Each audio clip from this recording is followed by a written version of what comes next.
Hey there, tonight we're unraveling the vibrant tapestry of weaving in ancient Peru, where the truth is llamas were not just cute companions, but the VIPs of the textile world. If these stories help you unwind, I'd love a quick like or subscribe, but only if they're genuinely working for you. I'm curious where in the world you're listening from, so drop your location and local time in the comments. It's amazing seeing our little community span the globe through these historical tales. Now get comfortable, perhaps dim the lights, or find that perfect pillow position, and let's ease into tonight's journey together. Sun peeks over the Andes, painting the skies with shades of gold and pink, and you know what that means. Time to get weaving. Literally. Welcome to 1500 AD in the heart of ancient Peru, where your to-do list is as long as the Inca road system. And let me tell you, that's no short road. If you thought your morning commute was rough, try navigating a network that stretches over 800 miles through some of the most rugged terrain on Earth. But hey, at least you won't be dodging llamas on the freeway. Speaking of llamas, you better cozy up to these woolly companions, because their fleece is about to become your best friend. Llama and alpaca wool are the MVPs of Andean weaving, and without them, your wardrobe and your wealth would look as barren as the Atacama. In this neck of the ancient woods, textiles aren't just a fashion statement. They're the currency that makes the world go round.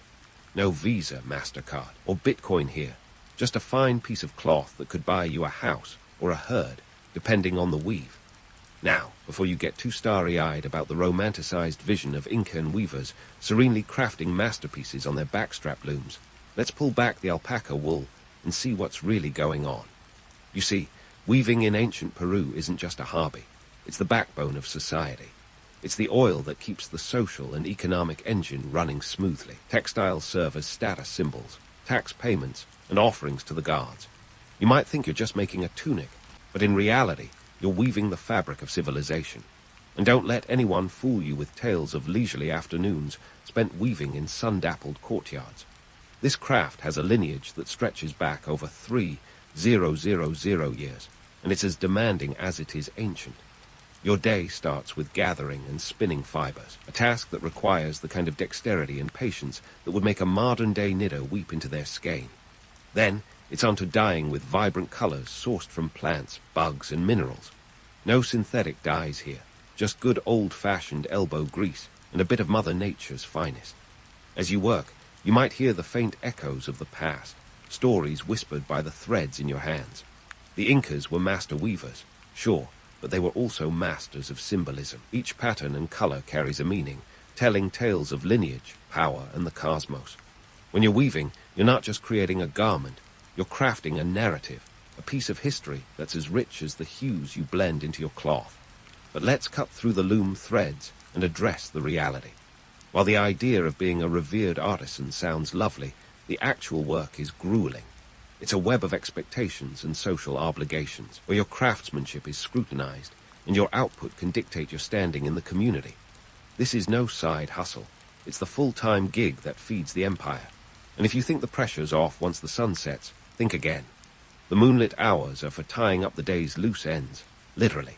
It's a cycle as relentless as it is rewarding, where the weft and warp of life are as tightly interwoven as the fabric you produce.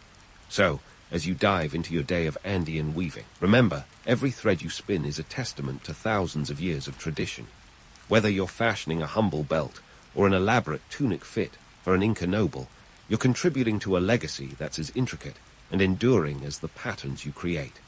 And while it might be tempting to romanticize the weaver's life as one of serene artistry, don't forget the blisters, the backaches, and the relentless drive to keep the empire clothed and connected. In this world, where textiles talk and fabric is king, each piece you complete is a thread in the grand tapestry of human history. So, grab your loom, and let's get weaving. But let's not get tangled in the threads of poetry just yet. It's time to roll up those sleeves and dive right into the nitty-gritty of weaving. Grab your backstrap loom, and prepare to be amazed by its simplicity and genius. This isn't some medieval contraption with gears and pulleys. It's a straightforward yet sophisticated setup consisting of just a few sticks, some sturdy string, and your own body weight. Ingenious, right? You're literally the engine that powers this textile machine, balancing the tension with nothing but your back and legs. Now, you might think weaving involves just a simple over and under technique, but this is ancient Peru, not your grandma's knitting circle. The patterns here are a kaleidoscope of complexity, with each thread and color meticulously planned. Imagine trying to solve a Rubik's Cube while blindfolded, and you'll get the gist of it. Archaeologists have been scratching their heads over these designs for years, and while they decipher some patterns, others remain as enigmatic as ever. These aren't just eye candy. They're a language of their own, a textile telegram that conveys stories of cosmic order, agricultural cycles, and maybe even the latest gossip from the neighboring village. And let's talk about symbols. You see, those zigzags and geometric shapes aren't just there to make the textile Instagram-worthy. They're the emojis of the ancient world. A checkerboard might represent duality or balance, while a spiral could symbolize the passage of time or the movement of the cosmos. Each design is a chapter in a story that's as old as the hills, and you, my friend, are both author and illustrator. Now, if you've been picturing a lone weaver, a mystical artisan lost in a daydream, it's time to snap back to reality. The idea of the solitary, mystical weaver is more myth than fact. Weaving in ancient Peru was a community affair, a collaborative effort that involved men, women, and even children. Yes, you heard it right. Men were part of the weaving workforce, busting the stereotype that weaving was solely a woman's domain. In fact, in some cultures, the most revered textiles were produced in workshops overseen by men. This was a social engagement as much as it was an economic necessity. But let's not sugarcoat it. Weaving was not all sunshine and rainbow-dyed yarns. The reality was as gritty as the fibers you spun. This was labor-intensive work, demanding both physical endurance and mental acuity.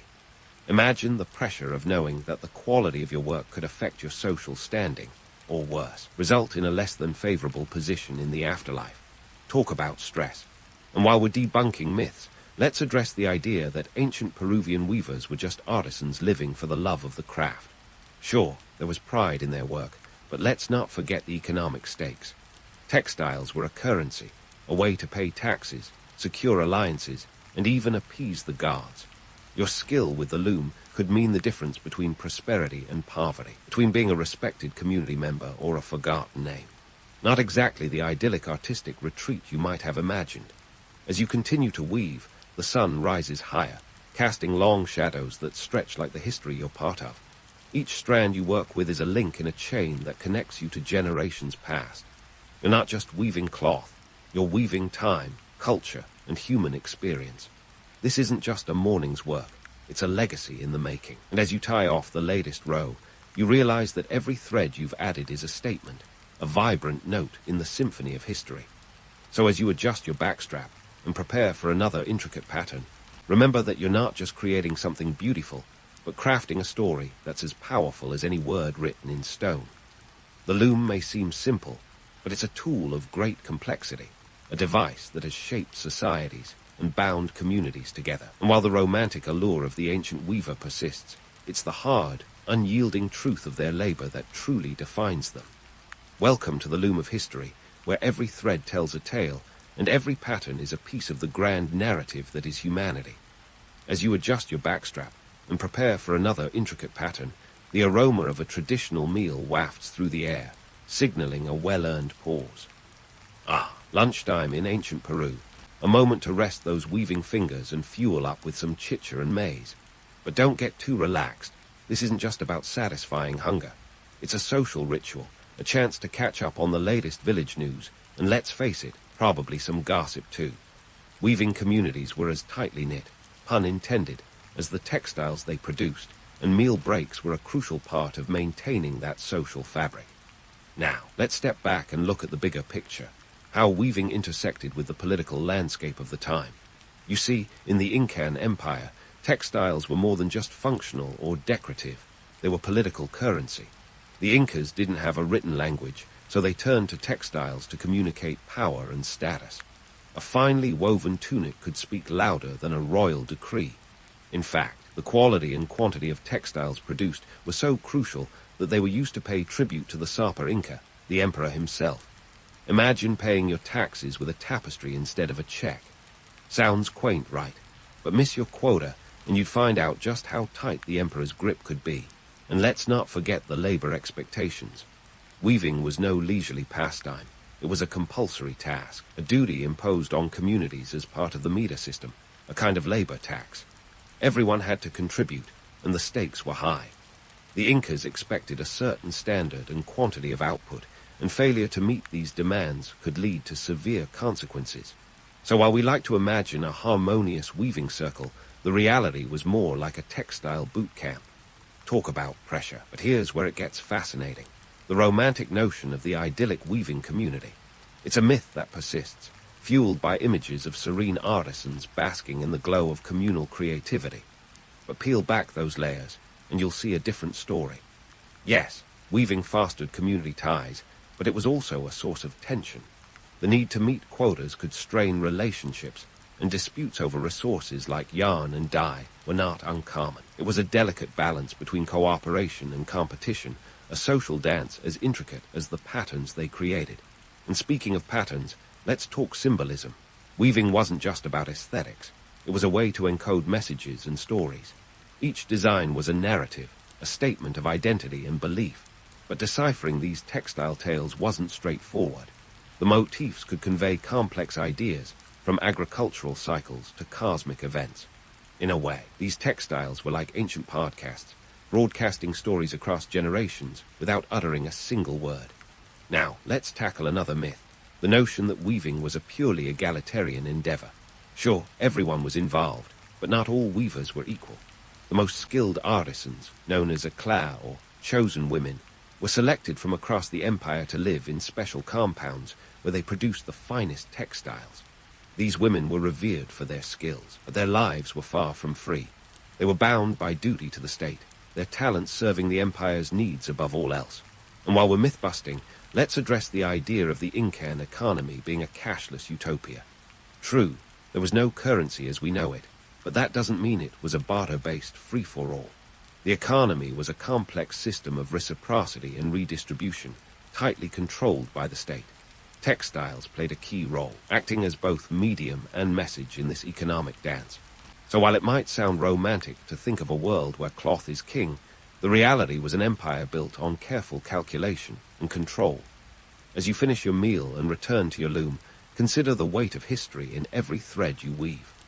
You're part of a legacy that stretches back centuries, a tapestry of human endeavor that's as rich and complex as the patterns you create. And while the romantic image of the weaver persists, it's the stark reality of their labor that truly shapes our understanding.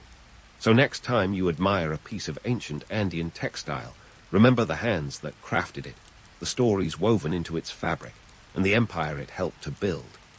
As the afternoon sun casts its golden glow over the Andes, you return to your work, your fingers moving with practiced precision.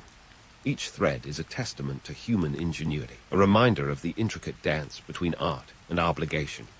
And as you weave, you contribute to a story that's as enduring as the mountains themselves, a story of creativity and control, of power and perseverance. So keep weaving, dear friend, and let each thread tell its tale. As your fingers dance over the loom, tying ancient threads into modern tapestries, let's unravel the weave of regional distinctions in this textile empire. Imagine each region of ancient Peru as its own fashion house, strutting its specialties like it's the runway at Paris Fashion Week. Cuzco, the empire's heart, wasn't just another city. It was the Valentino of the Andes. Here, the creme de la creme of textiles were produced, made with the finest alpaca wool, dyed with colors so vibrant they could put a modern Pantone chart to shame. But let's not get too cozy in Cuzco's luxurious threads. Head to the coastal regions, and things get a bit more, shall we say, pedestrian.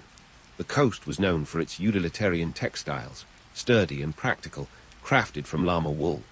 Think of it as the workwear line of the Incan Empire, durable and reliable, but not exactly what you'd wear to impress the Sapa Inca. And before you dismiss llama wool as the polyester of the Andes, remember this: necessity is the mother of invention.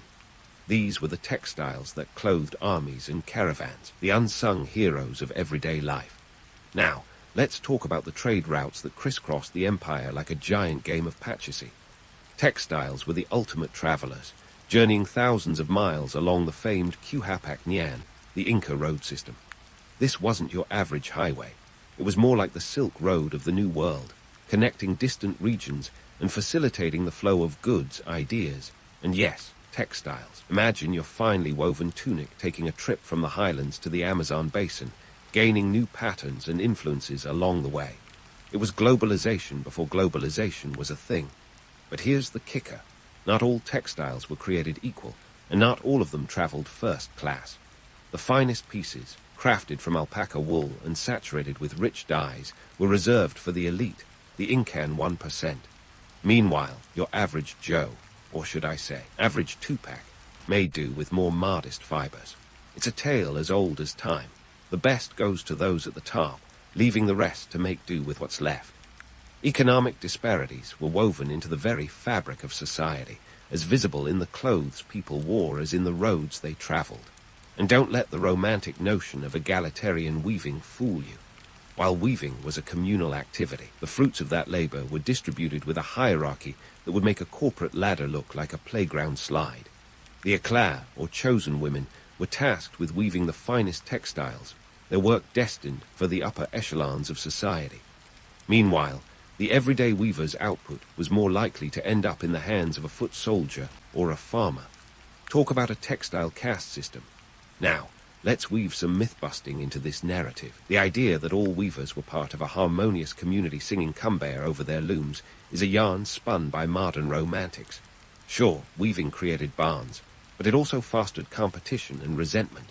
Resources weren't infinite, and disputes over access to the best fibers and dyes were as common as Andean condors in the sky. We've all heard the phrase, too many cooks spoil the broth. But here, it's more like, too many weavers tangle the yarn. As the shadows lengthen and the sun dips toward the horizon, let's ponder the bigger picture. These textiles weren't just about clothing or currency. They were symbols of status and power, political tools as much as practical garments. A finely woven tunic could elevate a person's social standing faster than you could say alpaca, while a poorly crafted poncho could keep you stuck in the social mud. In a world without written language, textiles did the talking, and they spoke volumes about the wearer's place in society. So, as you tie off another row and prepare for the evening's work, consider the threads of history you're holding. Each strand carries a story of innovation and inequality, of artistry and ambition. These textiles were more than mere fabric. They were the social media of their time, broadcasting messages of identity and importance across the empire. And as you continue to weave, remember that you're not just preserving history. You're part of a living tradition, a narrative that's as rich and complex as the patterns you create. In this world, where every thread has a tale and every weaver a role to play, it's easy to get lost in the romance. But beneath the surface lies a reality as gritty as the fibers you spin, a world where creativity and control are eternally interwoven. So keep weaving, my friend, and let each pattern you create be a testament to the enduring complexity of human endeavor. As the final strands of daylight slip away over the jagged Andes, your fingers find a rhythm that echoes through the ages, an ancient dance of warp and weft. But as the sun sets, let's unravel the legacy of these Andean textiles and their indelible mark on the fabric of history. You see, this isn't just about weaving cloth. It's about weaving stories, tales spun in a time when the written word was as rare as a llama that didn't spit. Now, let's talk legacy. We're not just talking about a few fancy tunics. We're talking about a tradition so rich that it's managed to thread itself through the tapestry of time right into today's fashion. Modern designers drool over these ancient techniques like they're the next big thing at Fashion Week. We're talking about methods like backstrap weaving, simple yet genius, still used by artisans who can weave circles around any factory machine. It's like the original artisanal craft movement, minus the hipster coffee shops. And let's not forget about the colors. Those vibrant hues weren't just for show. They were the Pantone of the past, each color a carefully concocted blend of cochineal insects, plants, and minerals. Today, you'd be hard-pressed to find a more sustainable dye process. Modern fashionistas may rave about eco-friendly clothing, but the Incas were doing it centuries before it was cool. It's a testament to their resourcefulness and a harsh reminder of how far we've strayed with our synthetic, fast fashion sins.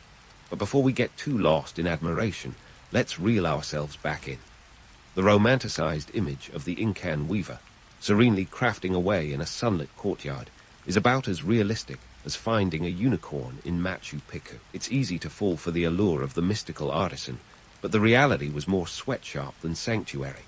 The labor was grueling, the stakes high, and the rewards often claimed by those at the top of the social ladder. The beauty of these textiles, as stunning as a Cusco sunset, was born from a labor system that demanded nothing less than perfection. Now, let's address the storytelling power of weaving, which preserved history in an age when books were about as common as a quiet day in a bustling market.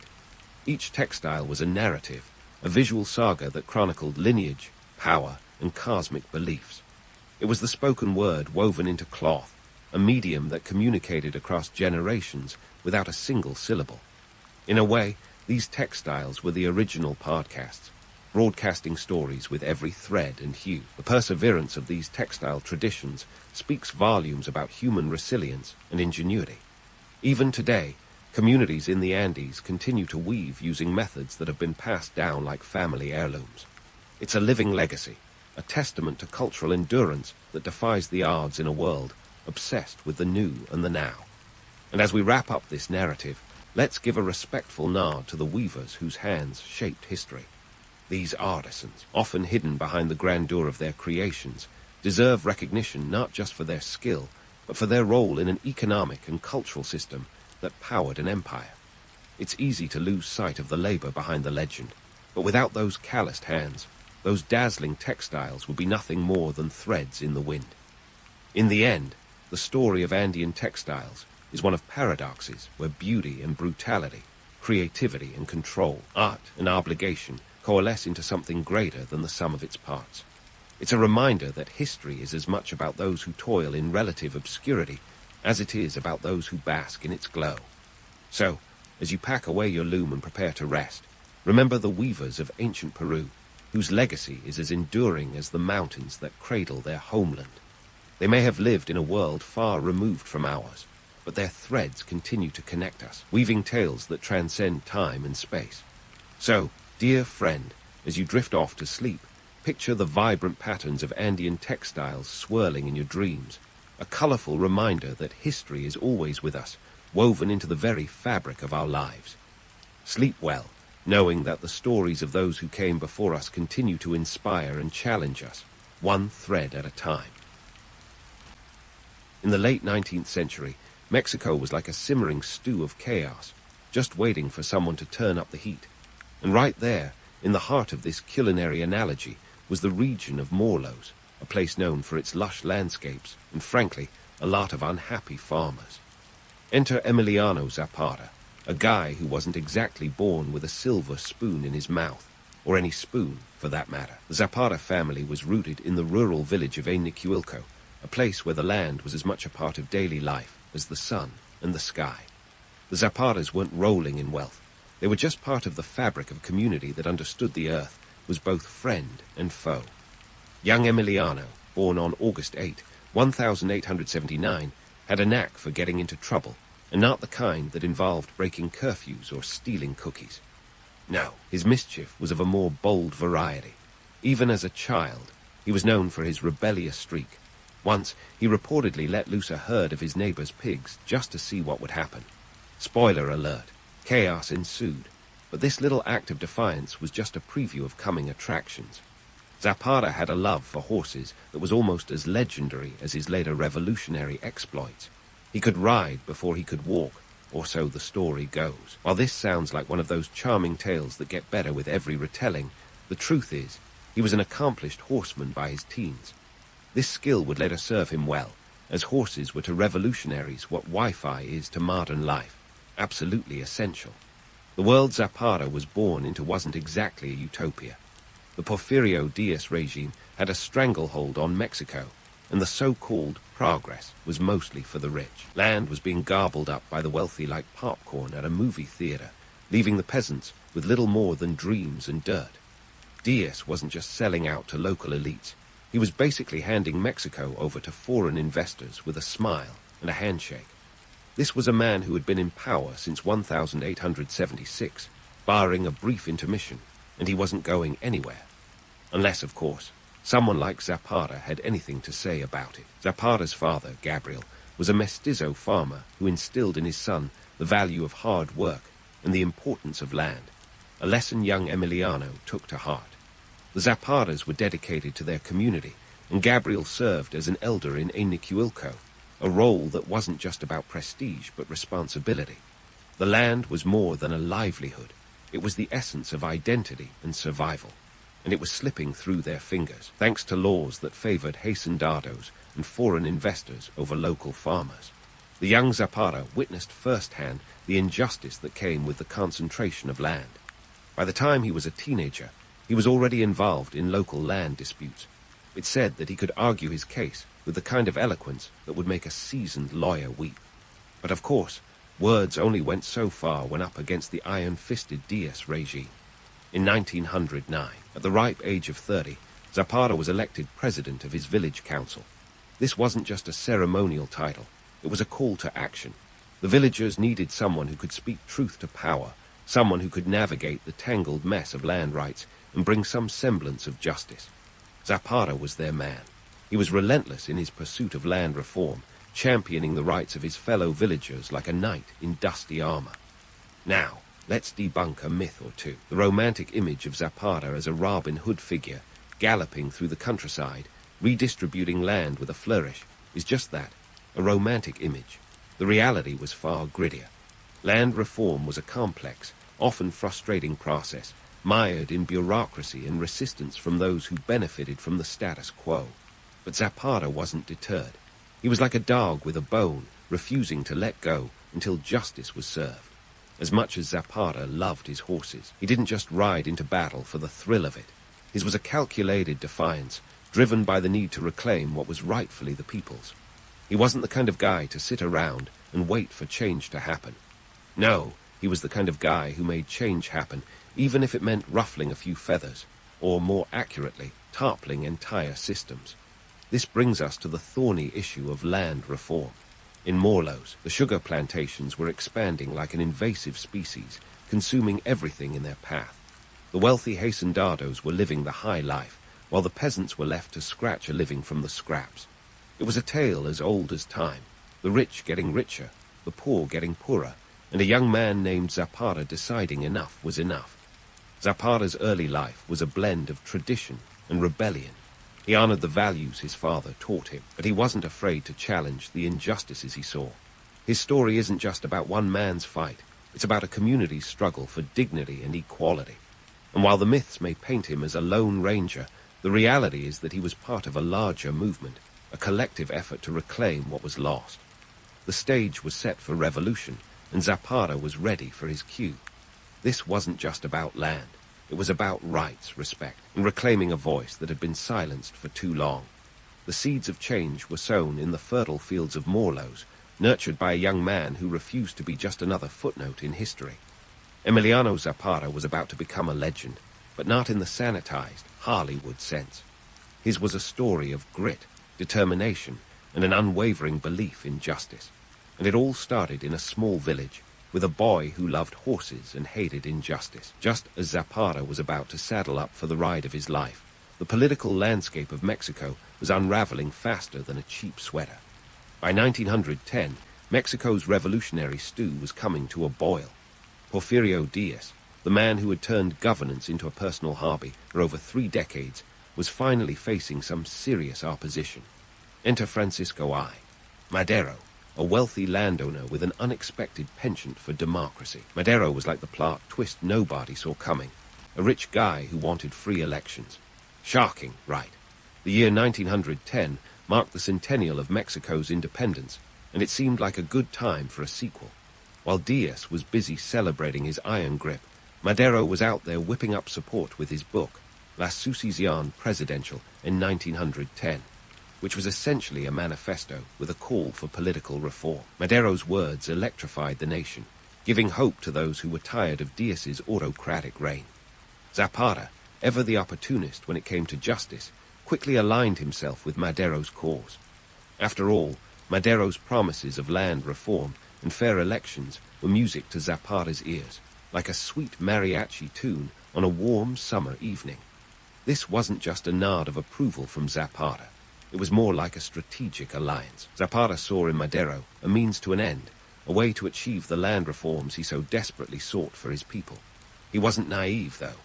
Zapata knew the road to change would be paved with more than just good intentions, probably with a fair share of blood, sweat, and tequila.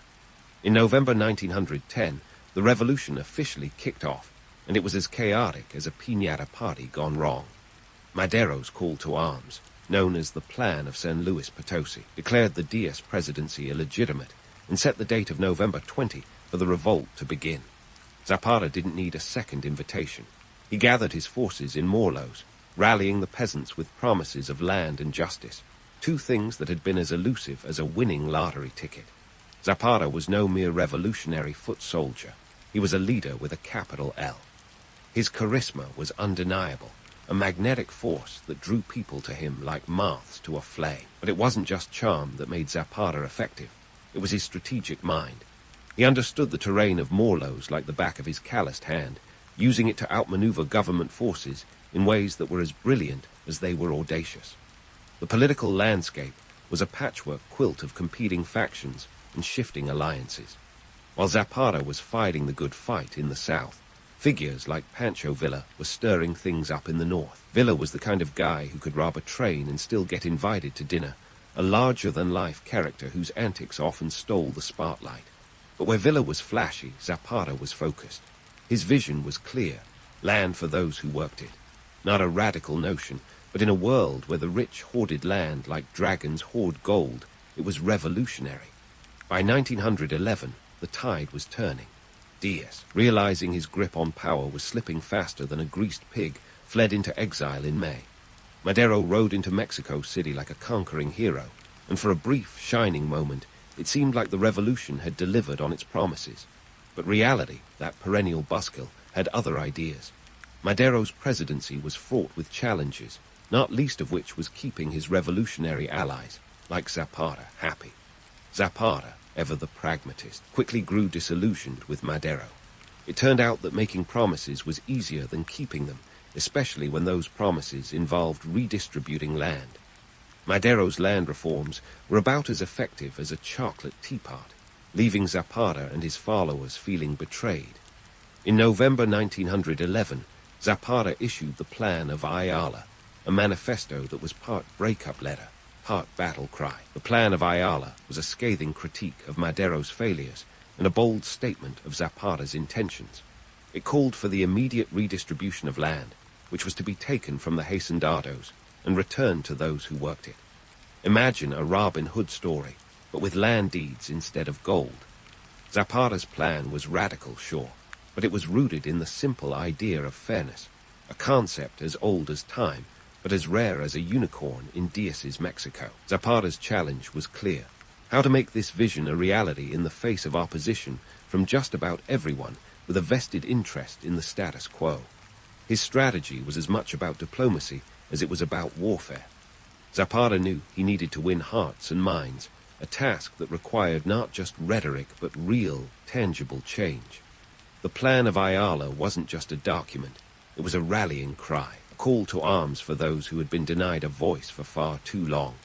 The political chaos of the time was like a game of musical chairs, with everyone fighting for a seat when the music stopped. Madero's assassination in 1913 was a stark reminder that in revolutionary Mexico, the only constant was change.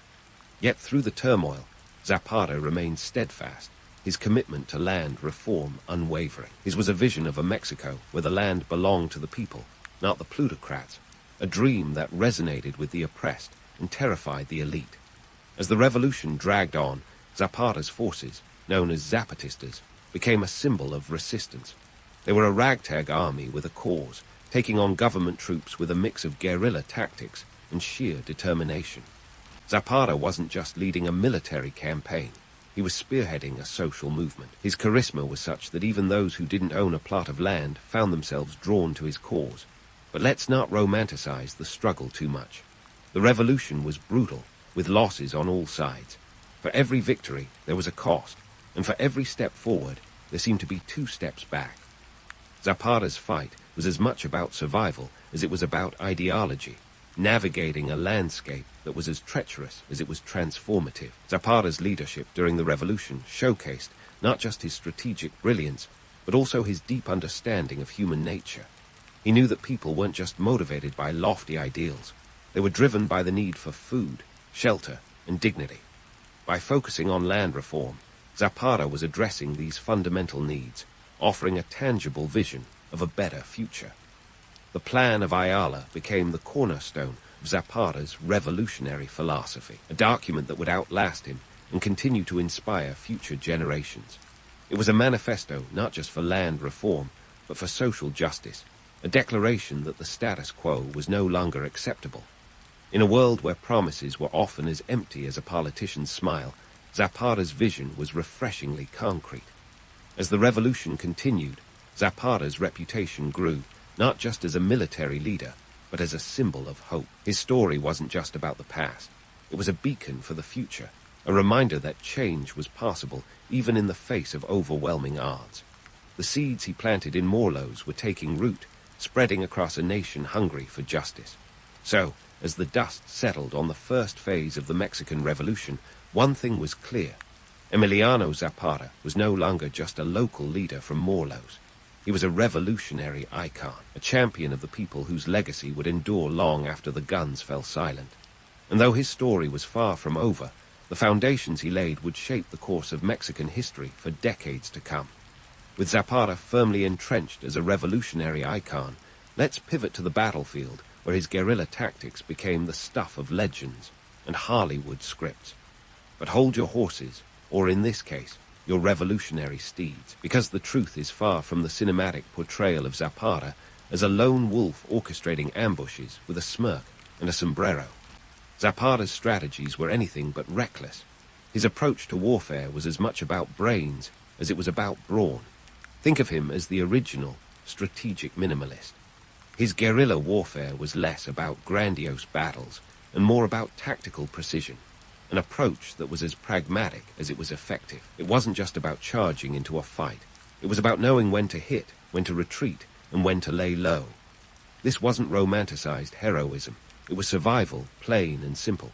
Take, for instance, the Battle of Cuautla in 1911. This wasn't some sprawling epic with thousands of men clashing swords. No, it was a gritty, street-by-street, house-by-house fight that lasted 6 long days. Zapata's forces, armed with little more than determination and a few rifles, managed to outmaneuver federal troops.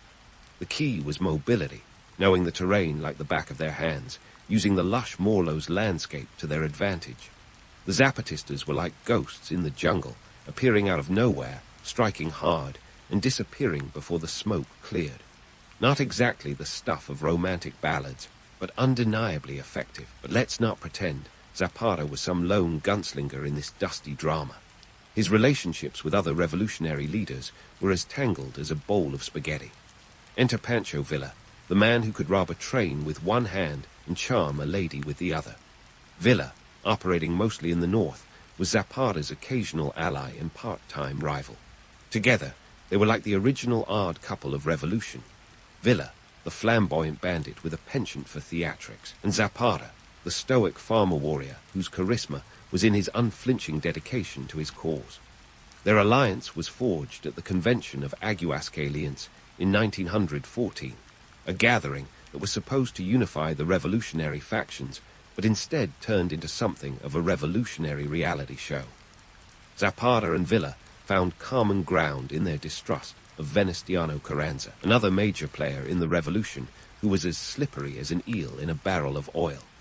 Carranza was all about centralization and constitutionalism, two things that Zapata found about as appealing as a cactus sandwich.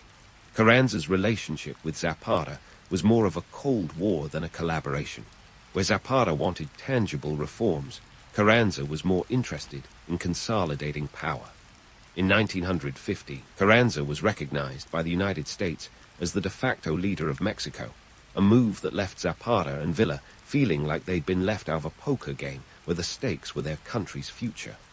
To Zapata, Carranza's promises of reform were like mirages in the desert, appealing from a distance but ultimately illusionary. The dynamics between these three leaders were anything but straightforward. The revolution wasn't just a war of bullets. It was a chess game played with real lives on the line. Zapata's distrust of Carranza was well-founded. The man had a habit of making alliances as disposable as paper napkins. And while Villa and Zapata shared a vision for land reform, their methods and personalities often clashed like cymbals in a marching band. The complexity of these relationships was underscored by the ever-shifting allegiances. One minute, Zapata and Villa were planning joint operations, and the next they were bickering like siblings over strategy. But despite the occasional spat, they shared a mutual respect, rooted in their shared struggle against a common enemy. The entrenched power structures that seemed as immovable as the mountains themselves. Meanwhile, Zapata's guerrilla tactics continued to evolve. His forces became a thorn in the side of both the government and Carranza's troops, conducting raids that were as swift as they were unexpected. It's worth noting that Zapata's army wasn't equipped with the latest military tech. The Zapatistas often relied on captured weapons and homemade ammunition, making their successes all the more remarkable. This was warfare on a shoestring budget, where creativity and cunning were worth more than a stockpile of rifles. And let's talk about the economic reality for a second. Zapata's revolution wasn't just about ideology. It was about putting food on the table. The Zapatistas relied on the support of local peasants, who provided food, shelter, and crucial intelligence about enemy movements. This symbiotic relationship was the lifeblood of Zapata's campaign. Without it, his forces would have been little more than a nuisance to the federal troops. With it, they were a force to be reckoned with. Zapata's pragmatic side shone through in his administration of the territories he controlled. He wasn't just a military leader. He took on the role of de facto governor, implementing agrarian reforms and ensuring the distribution of land and resources to the peasants. It was a practical application of the ideals he fought for, and it won him the loyalty of the people. In the areas under Zapata's influence, the Plan of Ayala wasn't just a document. It was a living, breathing policy. But let's not get too misty-eyed here. The reality of Zapata's struggle was often brutal, and the costs were high. The Mexican Revolution was a messy affair, with casualties and betrayals aplenty. The romantic image of Zapata as a noble outlaw doesn't quite capture the harshness of the conflict. The Zapatistas were fighting for survival, and that meant making tough decisions and sometimes brutal choices. This wasn't a fairy tale. It was a fight for existence. As the revolution ground on, Zapata's reputation as a leader who walked the talk only grew. His unwavering commitment to land reform made him a hero to the disenfranchised and a villain to the elite. His charisma was such that even in death, his legend continued to inspire. And while the revolution was far from over, the seeds he sowed in Morlos were beginning to bear fruit. So, the next time you hear the name Emiliano Zapata, remember that the man behind the myth was a complex, pragmatic leader who fought not just with guns, but with ideas. His story is a testament to the power of conviction, the resilience of the human spirit, and the enduring struggle for justice in a world that often seems stacked against it.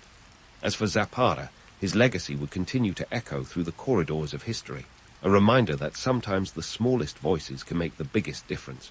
And there you have it.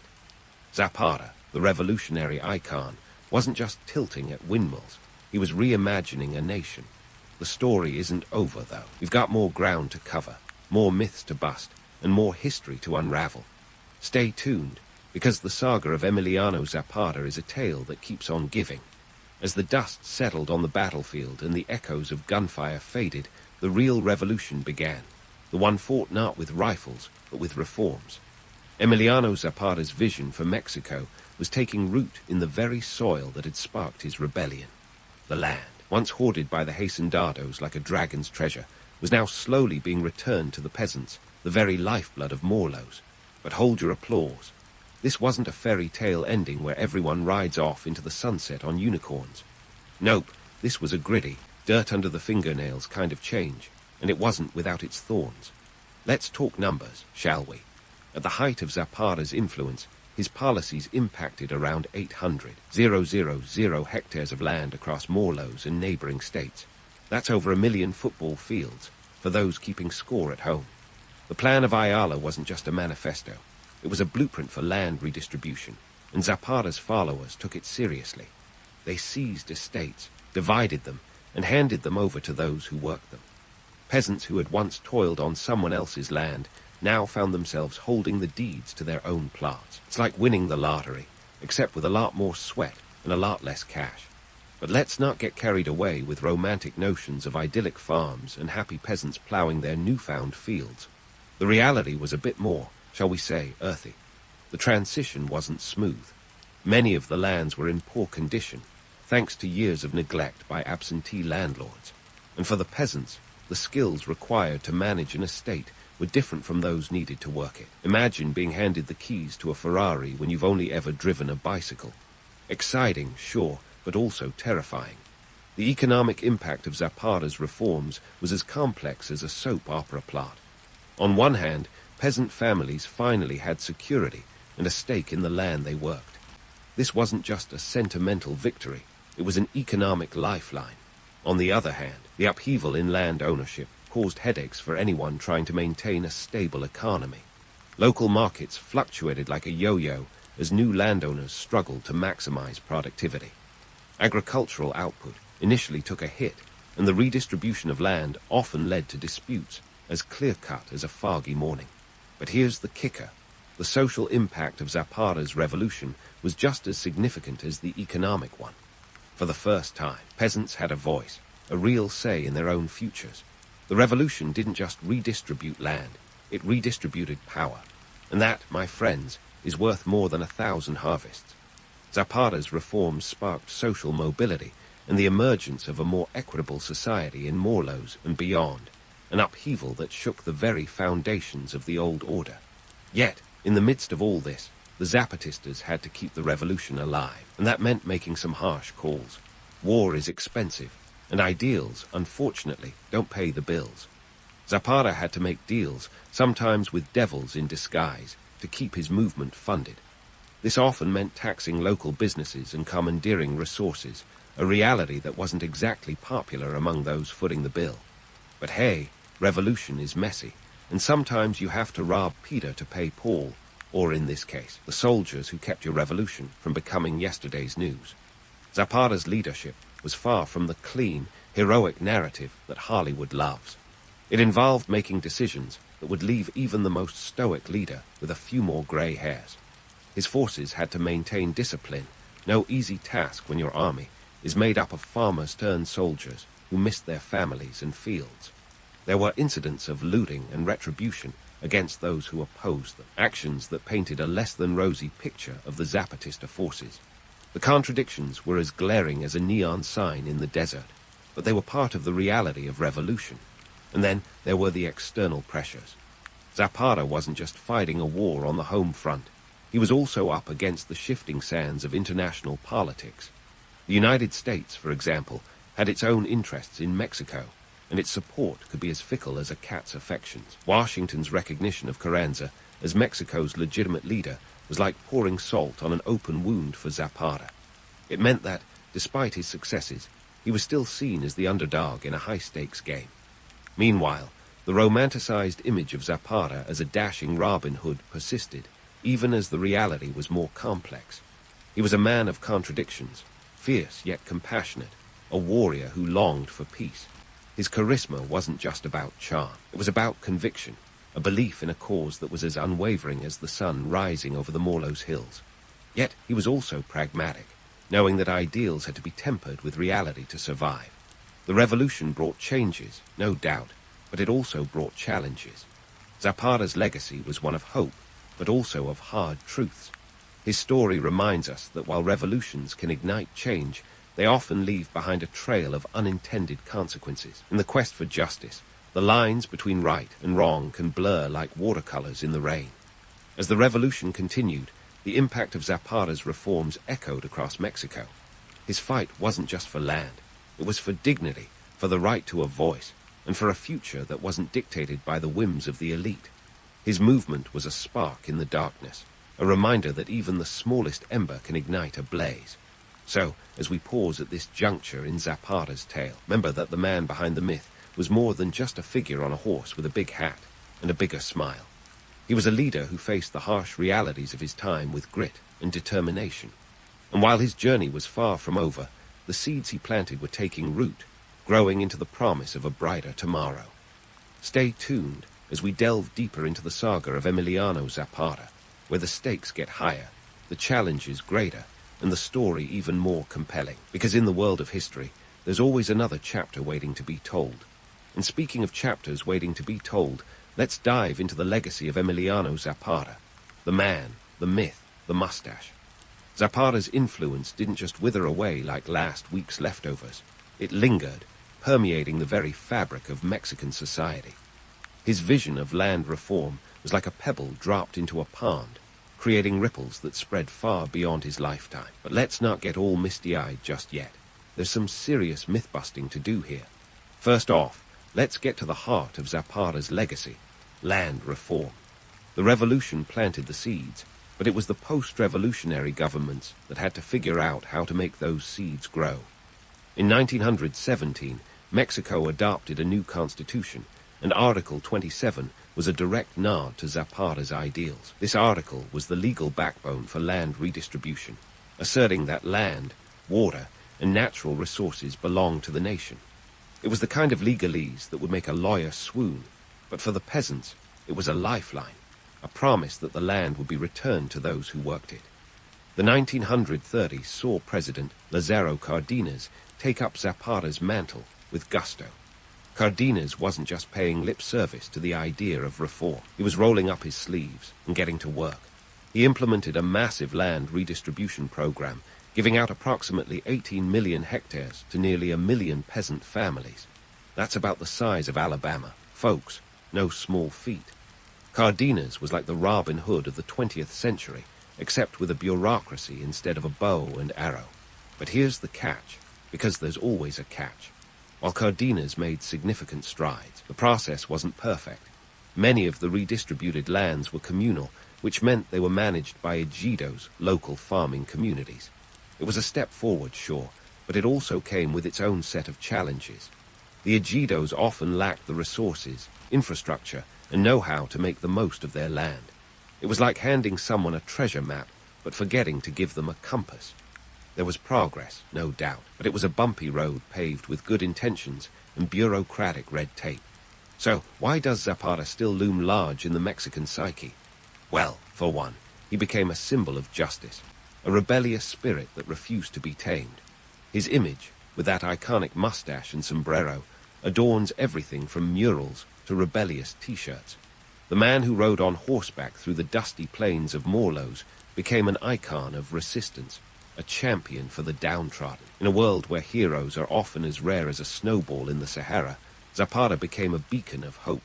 But let's not romanticize him into oblivion. Zapata was no saint. He was a complex figure, capable of both compassion and ruthlessness. He fought for land and justice, but he also made decisions that were as morally grey as a foggy morning. His death in 1919 at the hands of Carranza's forces in a rather treacherous trap only added to his legend. Martyrdom tends to do that. It's like an amplifier for mythology.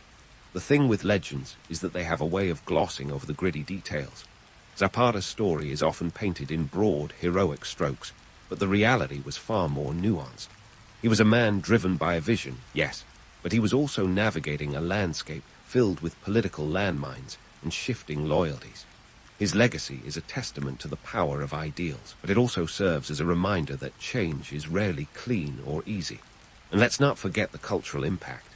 Zapata's image has been immortalized in murals by artists like Diego Rivera, his life depicted in films, and his philosophy echoed in the words of activists worldwide. He's popped up in pop culture more often than a catchy pop song. His story resonates because it taps into something universal, a yearning for justice, equality, and a voice for the voiceless. The myth of Zapata as a romantic hero has its appeal, no doubt, but the reality is that he was a man of his time, wrestling with the constraints and opportunities of his era. He wasn't just fighting for land, he was fighting for a vision of what Mexico could be, a place where the land was more than just dirt, but a source of life and dignity. In the end, Zapata's legacy is as enduring as it is complex.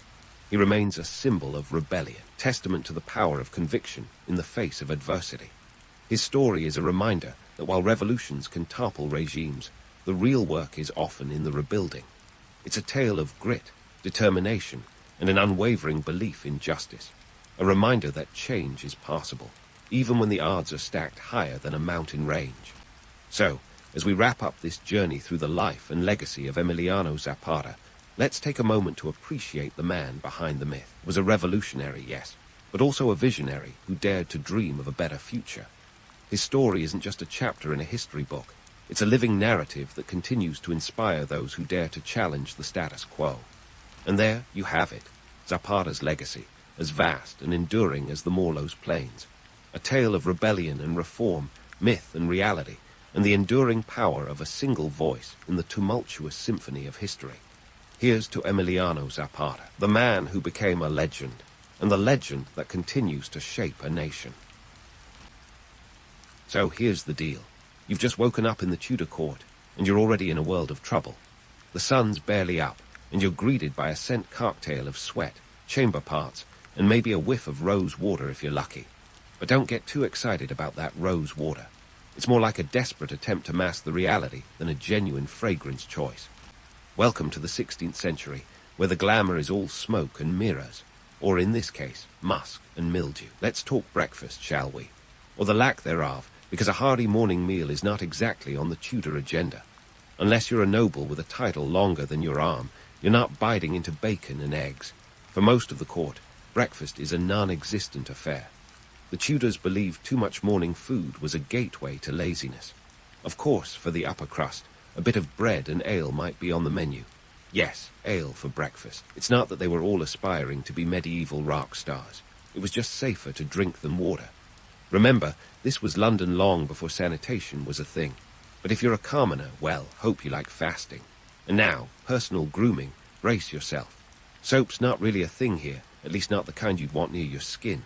They preferred something called lye, which sounds more like a chemical weapon than a cleaning product. Hair washing was a rare event, with some folks opting to just sprinkle a bit of powder on top of what could only be described as a nest of tangles. Oh, and toothbrushes. Forget it. You might scrape your teeth with a twig if you're feeling fancy. It's no wonder people liberally doused themselves in perfumes and pomanders. If nothing else, it was a noble attempt to keep the rats at bay. Now, about these morning rituals. The Tudors had a flair for the dramatic, and that extended to their grooming. Imagine a mirror made of polished metal, because glass was for those with more coin than sense, and trying to paint your face with lead-based makeup. Yes, you heard that right. Lead. The great beauty secret of the age was also its fast track to an early grave. But hey, at least you'd look like a ghostly apparition while you were at it. Economically, the average Tudor was pinching pennies like it was an Olympic sport. The price of basic staples like bread could skyrocket, depending on the harvest. In 1597, bad harvests sent prices soaring by as much as 300%. That's like your morning bagel suddenly costing $1.10. And let's not forget about clothes. Fabric was expensive, and the average person probably owned only a couple of outfits.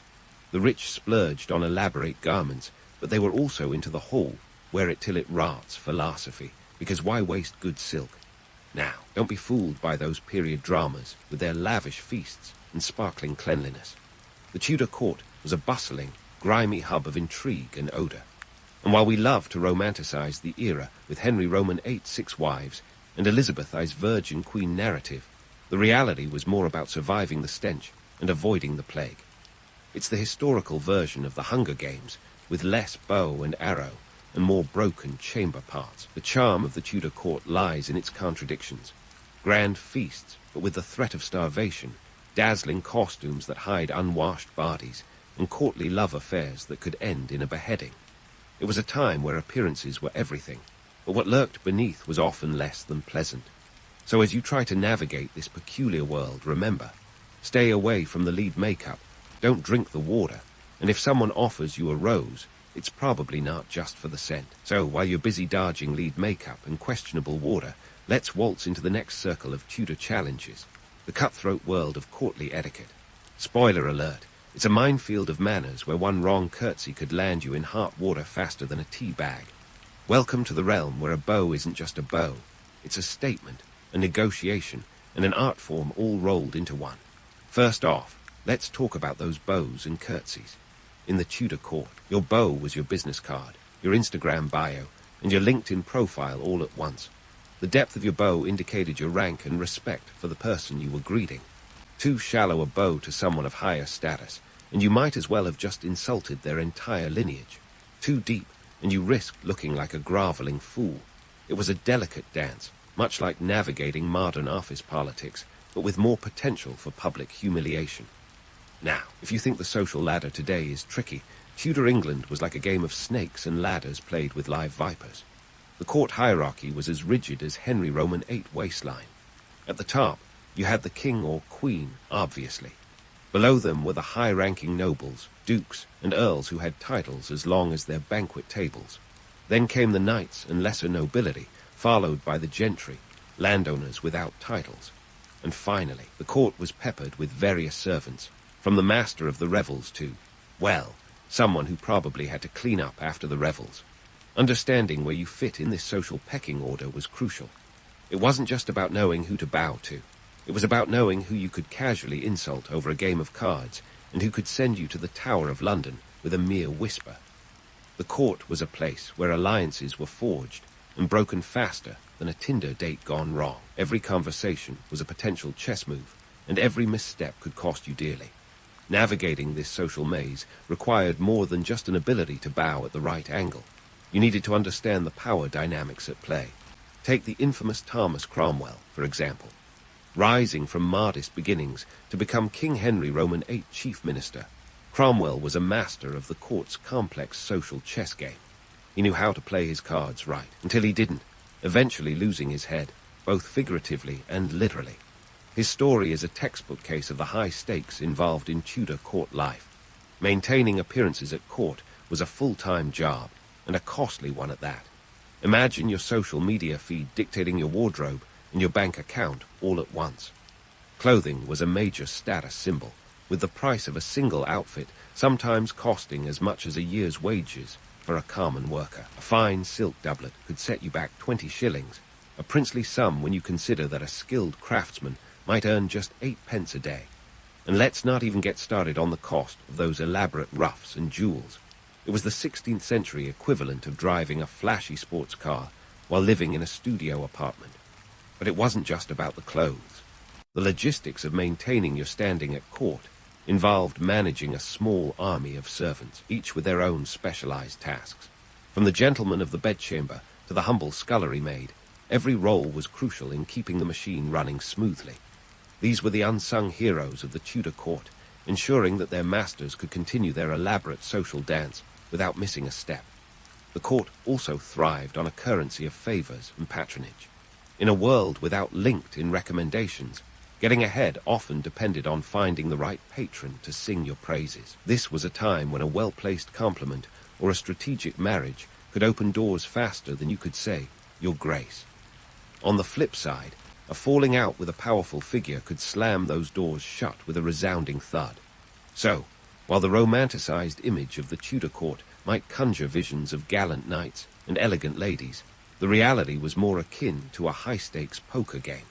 Everyone was bluffing, everyone had a hand to play, and the cost of losing could be your head, literally. As you try to make sense of this elaborate social tapestry, remember, it's not just about playing the game, it's about playing it well. And if you don't, well, there's always that twig for your teeth. So, while you're busy pondering the existential dread of using a twig as dental care, let's wade into the deliciously treacherous waters of Tudor lunch. Yes, the midday meal in the Tudor court wasn't just about sating hunger. It was a high-stakes game of culinary chess, where your choice of dining companions could make or break your social standing faster than you could say roasted peacock. And yes, peacock was actually on the menu, feathers and all, because subtlety was not a Tudor strong suit. In the world of Tudor feasting, lunch, or dinner, as they called it back then, was the main event of the day. Think of it as the Oscars of the 16th century, but instead of red carpets, there were long, trestle tables groaning under the weight of meat, pies, and more meat. It's no wonder Henry Roman VIII had a waistline that could challenge the circumference of a small planet. This was a time when the size of the meal you served was directly proportional to your social standing. A banquet wasn't just about eating. It was a chance to showcase wealth and power like a medieval Instagram post. But here's the kicker. It wasn't just the food that mattered. but who you were breaking bread with. Sitting at the king's table was the ultimate status symbol, akin to getting a shout-out from Beyoncé herself. Alliances were forged over goblets of ale, and enemies were subtly insulted with the placement of a dish. Did you get a slice of the venison pie, or were you stuck with the partridge? These things mattered. The location of your seat and the courses served to you spoke volumes about your place in the pecking order. And let's not forget the food itself. Tudor feasting was a curious blend of the familiar and the exotic. Sure, there were staples like bread and cheese, but also strange new imports like oranges and spices that made their way through an increasingly global trade network. Black pepper, cinnamon, and sugar were the iPhones of their day, luxury items that conveyed sophistication and wealth. In 1550, a pound of pepper could cost as much as a week's wages for a laborer. So, if you found pepper in your stew, someone was trying to impress you or poison you, depending on the chef's loyalties. The kitchen was the nerve center of this culinary empire, a place where economic power and social dynamics simmered together in a cauldron of ambition. It wasn't just about cooking. It was about controlling the flow of goods, managing resources, and ensuring the king's table was never bare. This was a time when a bad harvest could lead to famine, and the price of wheat could fluctuate like a 16th century stock market. A poor wheat yield could send bread prices soaring, and in 1596, grain shortages led to widespread discontent and even riots. Food shortages were no laughing matter in a world where the average person spent up to 80% of their income on food. Imagine spending almost your entire paycheck at the grocery store and still walking away hungry. The Tudor court, with its insatiable appetite for luxury, relied heavily on imports to keep its larder stocked. Wine from France, spices from the East Indies, and even exotic fruits from warmer climes, all had to be sourced, transported, and paid for. This wasn't just a meal. It was a logistical feat bordering on a military operation. Yet, for all the grandeur of these feasts, the reality was often less than appetizing. Hygiene standards were, let's say, flexible at best. The kitchens were teeming with rats, and food poisoning was a frequent, albeit often uninvited, guest. Imagine trying to enjoy your pheasant while playing Russian roulette with your digestive system. And in a time before refrigeration, meat was often preserved with copious amounts of salt, making it a bit like chewing on a salty piece of leather. This might explain the copious amounts of ale consumed. It made the food more palatable and the company more tolerable. The political game didn't end with dessert. After the meal, courtiers would retire to discuss matters of state, form alliances, or perhaps plot the downfall of a rival. This was the Tudor version of the after-party, where deals were made and reputations forged or shattered. It was a world where a misplaced word could land you in the Tower of London, and a well-timed jest could elevate you to the king's inner circle. In the end, the Tudor court was a place where appearances were everything, and the lunch table was the ultimate stage. It was a world where every meal was a performance, every bite a statement, and every empty plate a potential scandal. So, as you navigate this delicate dance of dining diplomacy, remember, it's not just about what you eat, but who's watching you eat it. In Tudor England, the stakes were high, the portions enormous, and the consequences as indigestible as a leftover roast. With the clatter of dinnerware still echoing in the grand hall, you might think the afternoon in a Tudor court would ease into a gentle lull. But if you're expecting a post-feast siesta, you're in for a rude awakening. Welcome to the Tudor court's version of afternoon delight. Jousting, hunting, and dancing. It's like an over-caffeinated Renaissance fair on steroids, with each event serving as a gladiatorial arena for status and survival. Let's start with jousting, the quintessential medieval sport that's less about chivalric romance and more about testing how many hits your armor can take before you become a permanent fixture in the mud. In the Tudor era, jousting wasn't just a pastime. It was a full-blown spectacle, akin to the Super Bowl with more chainmail and fewer commercial breaks. Henry Roman VIII himself was a fan, famously jousting until a nasty fall in 1536 nearly put him out of commission, and possibly contributed to his infamous temper. Because nothing says, "I'm king," like charging at someone with a wooden stick while on horseback. But here's the kicker. No matter how thrilling it sounds, jousting wasn't open to just anyone with a horse and a death wish. It was a sport for the elite, a way to showcase your bravery, skill, and let's be honest, your financial muscle. Horses bred for jousting, known as destriers, could cost a small fortune, upwards of £1,000 in today's money. And that's before you even factor in the armor, which was custom-made and could weigh as much as £100. So unless you're rolling in royal dough, you're better off being a spectator, cheering from the sidelines and hoping your favorite knight doesn't end up as a footnote in history. Speaking of cost, let's not forget the pageantry that went along with these events. Jousting tournaments were chances for the nobility to flaunt their wealth like peacocks in a feather-bedecked fashion show. Silk banners, gold-embroidered garments, and extravagant feasts accompanied these tournaments, turning them into a bizarre yet lavish blend of sport and theatre. It was an expensive affair, where every shilling spent was an investment in social capital. Once you've had your fill of watching potential concussions, it's time for a hunt. Now, don't conjure up images of casual strolls in the woods. Tudor hunting was a militarized operation, complete with packs of hounds, retinues of beaters, and a parade of nobility decked out in the finest hunting attire. This wasn't just about bagging a deer. It was about demonstrating prowess and stamina, a chance to bond with the king, or at least stay on his good side. And if you're the unfortunate deer in this scenario, well, your days are numbered. The hunt served as a microcosm of the Tudor world, hierarchical, competitive, and laden with hidden agendas. It was a place where allegiances were tested and strengthened, where a whispered conversation in the woods could change the course of a career, or end one. The economic stakes were high too. Maintaining a hunting estate could bleed your coffers dry faster than a Vegas weekend, with costs for gamekeepers, dogs, and equipment rivaling the price of a small army. But let's not overlook the physical demands of these activities. Imagine galloping through dense forests in heavy leather boots, your only sustenance a hearty gulp of ale from a flask. It was a far cry from the image of leisurely nobility. Even the fittest courtier could end up with a sprained ankle or a nasty fall, turning a noble pastime into a dangerous endeavor. And yet, the allure of the hunt persisted, a heady mix of adrenaline and ambition that kept courtiers coming back for more. After all the high-octane jousting and hunting, you'd think the court would wind down. No, it's time to dust off your dancing shoes and hit the floor. Tudor dances were less about rhythm and more about ritual. Think of them as elaborate courtship displays, where every step was a strategic move in the social chess game.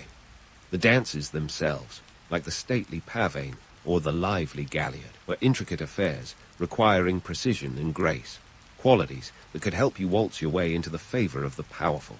Dancing wasn't just an enjoyable pastime. It was a crucial part of social maneuvering.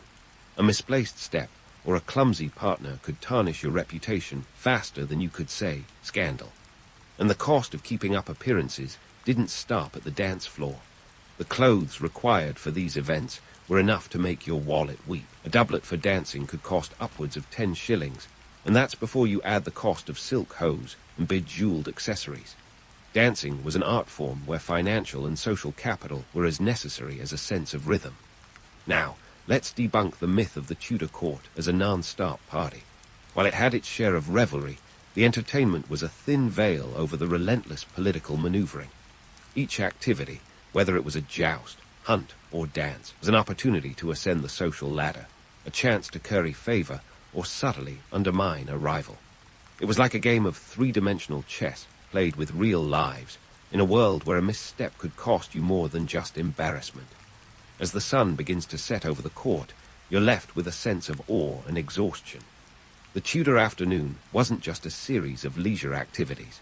It was a gauntlet of social tests designed to separate the wheat from the chaff. In this high-stakes world, every joust, hunt, and dance was an audition for power, a chance to prove your mettle in the theater of royal ambition. So next time you romanticize the Tudor court, remember, behind every gallant knight and graceful lady was a world of pressure, politics, and peril. And with that, we'll pause before plunging into the evening's escapades, where the games of courtly love and political intrigue continue under the cover of night. Until then, try not to get trampled by a destrier or lost in the woods. After all, the Tudor court waits for no one. As twilight casts its velvet cloak over the Tudor court, the scene shifts from the frantic hustle of the afternoon to the seductive allure of evening revelry. The air grows heavy with the scent of candle wax and intrigue, as if the very atmosphere conspires to cloak the evening's secrets. Welcome to the Tudor nightlife, where the line between glamour and danger is as thin as the threadbare tapestries adorning the walls. The court's transformation is nothing short of theatrical. Torches flicker to life, casting a warm glow on the stone walls that have witnessed centuries of whispered confessions and clandestine meetings. It's a world where status flickers as unpredictably as candlelight. And if you think things slow down after dark, think again. The evening is an intricate dance of wit and survival, where every glance and gesture is loaded with meaning. Let's start with the entertainment, which ranges from the sublime to the scandalous. Masks, those elaborate performances combining music, dance, and drama, take center stage. Imagine a Renaissance version of a Broadway show, but with more feathers and less plot coherence. These were not just frivolous entertainments. They were showcases for political allegory and personal ambition. The cost of staging a single mask could rival a small fortune. The Duke of Buckingham famously spent £500 on one such spectacle in 1621, a sum that could fund a modest army, or, at the very least, a year's worth of bread for a small village. But let's not romanticize these opulent displays too much.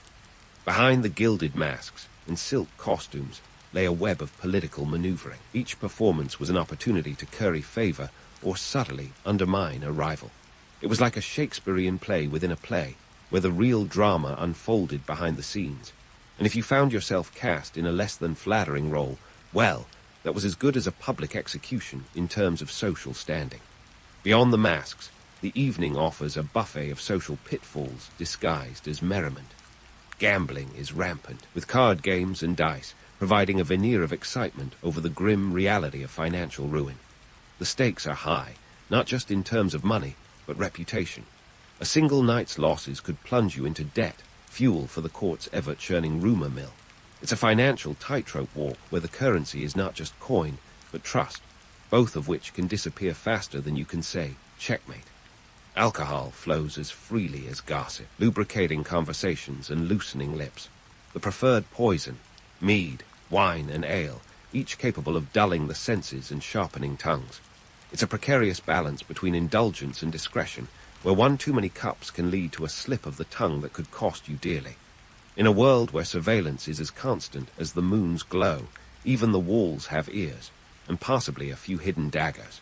Speaking of daggers, let's address the elephant, or rather, the assassin, in the room, the ever-present threat of danger. The court is a theater of shadows, where rivalries simmer beneath the surface and alliances shift like sand in a tide. Poison is an ever-popular method of settling scores, often delivered via a seemingly innocuous banquet or goblet. The Borgia family may have popularized it, but the Tudors were no strangers to the dark art of dispatching foes with a well-timed drop of venom. The threat is so pervasive that some courtiers employ tasters, a grim reminder that in this world, trust is a luxury few can afford. Yet, despite, or perhaps because of, the danger, the allure of the Tudor court is undeniable. It's a place where fortunes are made and lost in the blink of an eye, where a clever quip can elevate you to the king's favor or send you to the Tower of London. The court's nocturnal allure lies in its contradictions, a glittering facade masking a perilous game of power. It's a world where appearances are everything, and truth is as elusive as the flicker of a candle's flame. As the evening progresses, the courtly dance of flirtation and intrigue unfolds. Courtly love, with its elaborate rituals and coded gestures, is both a game and a battlefield. It's a high-stakes version of modern dating apps, but with more velvet and fewer emojis. Every glance, every whispered word is fraught with potential, a dance of desire and deception that could lead to romance or ruin.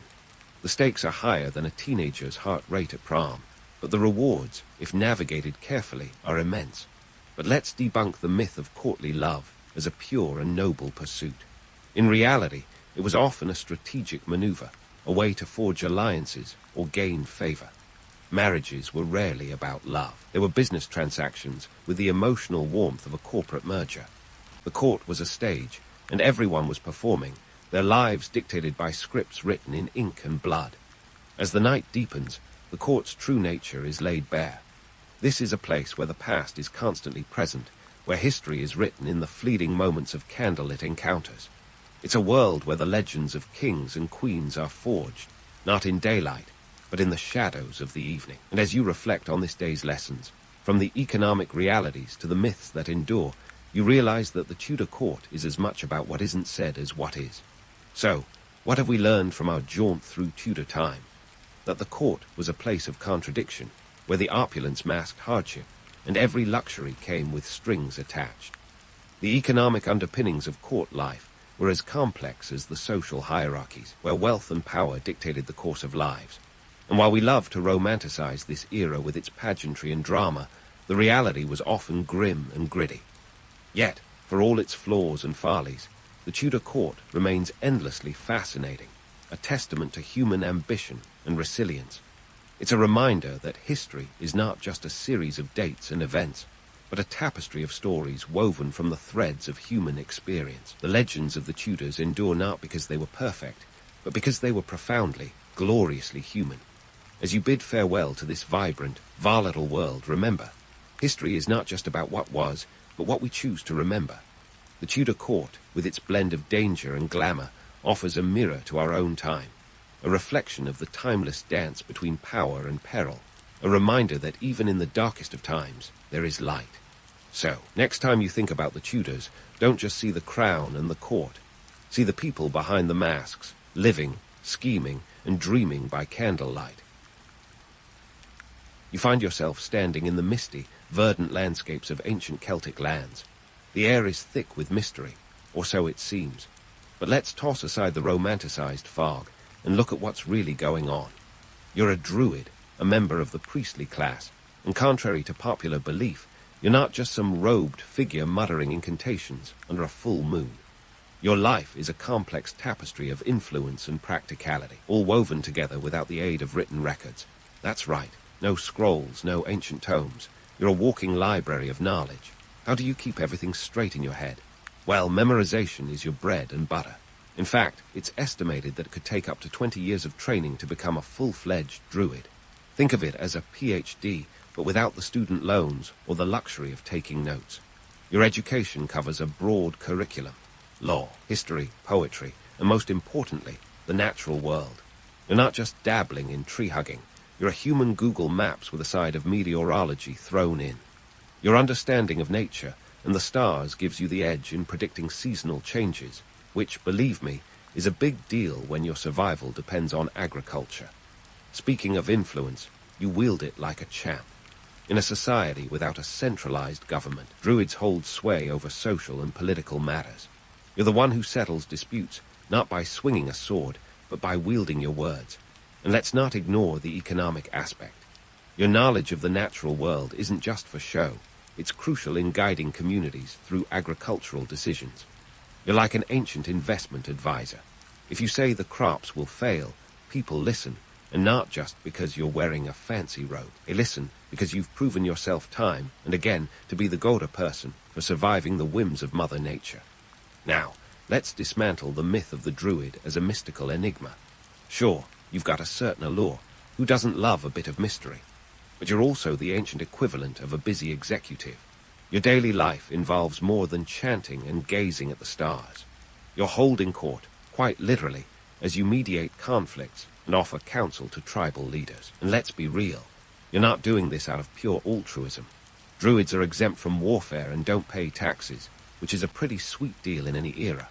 But how do you keep your secrets without writing them down? Oral tradition, my friend. Your society's history, laws, and spiritual beliefs are all passed down through elaborate oral recitations. It's a bit like being in a really intense book club where everyone has to remember every single word. And while it sounds romantic, imagine the pressure of not messing up during a recitation. One wrong word, and you could change the course of history, or at least get a stern talking to from your fellow Druids. In terms of social hierarchy, you're pretty high up there. People tend to respect, or fear, the unknown, and your ability to predict eclipses or the coming of winter gives you an air of authority. You're not just a priest, you're a scientist, a judge, and a teacher all rolled into one. This multifaceted role means you're indispensable, and in a world where power often comes from physical strength or wealth, your power is derived from knowledge. In some ways, you're the ancient version of a nerd turned hero. And while we're on the topic of myths, let's address the elephant, or perhaps the bear in the room, human sacrifice. Yes, there are historical accounts and archaeological evidence suggesting that Druids participated in ritual sacrifices. The Romans loved to highlight this as a way to paint you as barbaric, but let's consider the source. They weren't exactly impartial observers. While there's likely some truth to these stories, it's essential to understand that sacrifice, in whatever form it took, was part of the religious and cultural fabric of the time. It's a harsh reality, but one that reminds us that history isn't always pretty. So, as you wander through the Celtic lands, remember that being a Druid isn't just about the mystical mumbo-jumbo. It's a demanding gig with real-world implications. You're part of a tradition that survived without the crutch of written words, relying solely on the power of memory and the spoken word. In a world dominated by warriors and kings, you stand apart as a keeper of secrets, a guardian of knowledge, and a master of ceremonies. And that, my friend, is no small feat. Now, let's delve into the heart of Druidic rituals, shall we? Picture a world where the line between the sacred and the everyday is thinner than a Celtic knot. These rituals weren't just atmospheric gatherings in mystical groves. They were the social glue and the economic engine of the Celtic world. If you're imagining some kind of ancient Burning Man, you're not entirely off. But instead of desert sands, think of lush forests, and instead of neon lights, a flicker of ritual fires. Sacred groves were the epicenter of Druidic life, a kind of ancient VIP lounge where the spiritual met the spectacular. These groves, known as Nemeton, were often set in secluded woodlands, away from the prying eyes of those pesky Romans. And let's be honest, if you're going to perform a ritual involving human sacrifice, or at least something dramatic enough to be misinterpreted as such, privacy is key. But hold your horses, or your chariots, because the notion of Druids as bloodthirsty ritualists is largely a Roman exaggeration. They had a knack for dramatics. Those Romans, claiming Druids, were all about sacrificing humans to appease their gods. The reality, while the evidence isn't entirely in their favor, it's likely that sacrifices were more symbolic or occasional than a daily ritual. Now, why all the fuss over these rituals? Well, they were the ultimate power move. In a world where the divine and the mundane were inextricably linked, rituals were as much about consolidating power as they were about invoking the gods. Think of it as a political rally meets a spiritual awakening. The Druids used these gatherings to reinforce social hierarchies, settle disputes, and remind everyone who held the keys to the cosmic order. It was less about the pageantry and more about the subtle art of control. But let's not forget the logistical nightmare that came with organizing such events. Imagine herding a bunch of cattle without fences, or coordinating a potluck dinner where the main dish might be a roasted boar. The Druids were essentially event planners, with an affinity for the dramatic. Without the convenience of modern communication, word of mouth was the medium of choice, and considering the size of Celtic tribes, this was no small feat. It's estimated that some of these gatherings attracted thousands of people. So no pressure, right? Economically speaking, these rituals also played a critical role. The sacrifices, whether animal or occasionally human, weren't just religious offerings. They were investments in the community's future, a kind of metaphysical insurance policy. You see, the Celts believed that these sacrifices could ensure a bountiful harvest or victory in battle. It's a bit like buying stocks in divine favor, with the Druid serving as your broker. They had a keen understanding of risk management, albeit with a spiritual twist. Now, let's talk sacred groves again. These places weren't just picked for their scenic beauty. They served as natural theaters, complete with acoustics that would make any modern concert hall envious. The sound of chanting, amplified by the trees, was meant to resonate with both the earth and the heavens. Druids knew how to set a scene, using nature to heighten the spiritual experience. It's like they had their own version of surround sound, but with bird songs and rustling leaves. And what about those Druids themselves? We're talking about a group that wielded immense influence without ever lifting a sword. Their power came from a potent cocktail of charisma, knowledge, and a touch of theatrics. They understood human nature better than most psychologists today. By orchestrating these elaborate rituals, they kept the social order intact, ensuring their place at the top of the societal pyramid. It's a testament to the power of perception. Make people believe in your divine connection, and you've got yourself a loyal following. It's crucial to remember that in the ancient world, faith and practicality went hand in hand. These rituals weren't just exercises in piety. They were essential to the fabric of Celtic life. They reinforced alliances, settled disputes, and ensured the smooth functioning of society. The Druids were the ultimate power brokers, wielding influence through a blend of tradition and innovation. They understood the importance of ritual as a tool for societal cohesion, ensuring that the wheels of Celtic society kept turning. So next time you think of Druids, ditch the image of a hooded figure with a penchant for human sacrifice. Instead, envision a savvy strategist, a keeper of secrets, and a master of ceremonies. They were the ancient world's answer to the modern influencer, using rituals to shape the world around them. And while we've only scratched the surface, one thing's clear. The Druids were anything but ordinary. Stay tuned, because there's more to uncover in the mystical, yet pragmatic world of the ancient Celts. Now, as we peel back another layer of the Druidic onion, let's dive into the world of tribal politics where Druids played the role of both puppet masters and peacekeepers. Picture a Celtic king, a ruler of his clan, perhaps named Cingetorix or Vercingetorix, because honestly, the Celts had a thing for names that sound like they came straight out of an epic saga. These kings didn't rule in splendid isolation.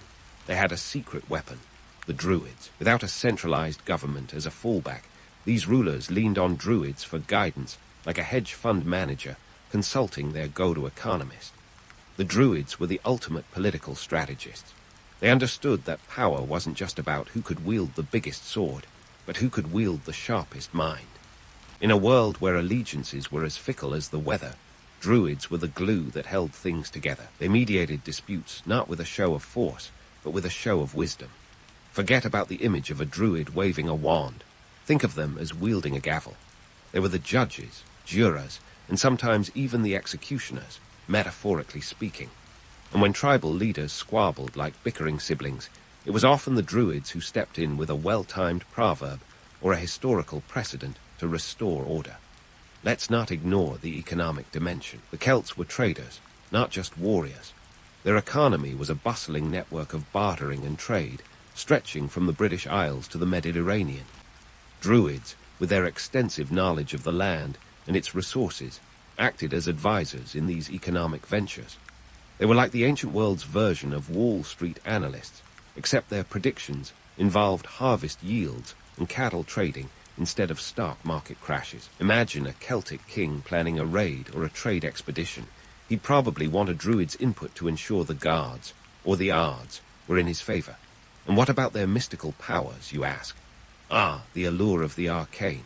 The Druids were masters of perception. Their supposed ability to predict eclipses or control the weather wasn't just about impressing the locals. It was about power. In a world where nature was both a boon and a bane, the ability to read the natural world was akin to having a direct line to the divine. It made them indispensable to the kings who needed that extra edge, a bit like having insider information during a high-stakes poker game. But let's be clear, this wasn't magic in the Harry Potter sense. It was more akin to the modern meteorologist who can predict a storm with uncanny accuracy. And in a society that revered nature, this was nothing short of miraculous. Let's pause a moment to debunk the idea of Druids as just spiritual guides. Sure, they had their spiritual side, but reducing them to mere shamans is like saying a smartphone is just for making calls. Druids were the embodiment of multi-talented. Consider their role as advisors. They navigated tribal politics with a finesse that would make Machiavelli nod in approval. They understood human nature and leveraged it to maintain peace or instigate conflict, depending on what was most beneficial for their tribe at the time. Take, for example, the Druids' involvement in the Gallic Wars. Julius Caesar himself noted their influence, describing how they could sway entire tribes into alliances or rebellions. This wasn't just because they were spiritual leaders. It was because they were shrewd political operatives. They wielded their influence with precision, not afraid to play the long game. Their counsel was sought not just in matters of the heart or the spirit, but in the very real, very gritty matters of war and peace. And let's talk about their role as mediators. In a society where blood feuds could spark over the most trivial of slights, the Druids acted as the voice of reason. Picture a tense standoff between two tribes, swords drawn, tempers flaring. It was often a druid who would step forth, armed not with a weapon but with words. Their reputation for fairness and wisdom meant their arbitration was respected and, more importantly, adhered to. They were like ancient negotiators, brokering peace deals with a blend of logic, tradition, and a little bit of theatrical flair. But why did everyone listen to these robed figures? It wasn't just the fear of divine retribution. It was respect for their knowledge and the strategic value they brought to the table. They were seen as impartial, a quality as rare then as it is now. And in a world rife with betrayal and shifting alliances, impartiality was a currency as valuable as any gold coin. The Druids knew this and maintained their position by being both advisors and confidants to the kings and warriors who ruled the land. In essence, Druids were the Celtic equivalent of a Swiss army knife, adaptable, versatile, and indispensable. They were the ultimate multitaskers, balancing the roles of spiritual leaders, political advisors, economic consultants, and social mediators with a dexterity that was nothing short of impressive. As we wrap up this chapter of our journey into the world of the Druids, remember, next time someone conjures up the image of a Druid as a mystical hermit, remind them of the shrewd, politically astute figure who stood behind the throne, pulling the strings of the ancient world with a knowing smile and a twinkle in their eye. Stay tuned, because there's more to this saga, and trust me, we've only begun to scratch the surface of the Druidic influence in the Celtic world. As we continue our journey, we'll unravel even more of the enigmatic, yet profoundly practical world of the Druids. So, keep your robes on and your wits sharp. There's much more to discover in this tale of magic, politics, and ancient wisdom. Speaking of uncovering layers, let's dive into the Druids' intimate relationship with the stars and the natural world, a bond that was as much about survival as it was about spectacle. Imagine yourself standing on a windswept hill, a druid at your side, pointing out constellations that twinkle like a celestial road map. This wasn't just stargazing for kicks, it was serious business. The Druids wielded their knowledge of the heavens like a five-star chef wields a knife, precise, calculated, and with a dash of flair. Predicting an eclipse or the solstice wasn't just a party trick. It was a way to solidify their status as intermediaries between the earth and the divine. Now, let's get one thing straight. The Druids didn't have a secret heartline to the gods, nor did they rely on mystical visions. Their insights were rooted in keen observation, and dare I say, a bit of showmanship.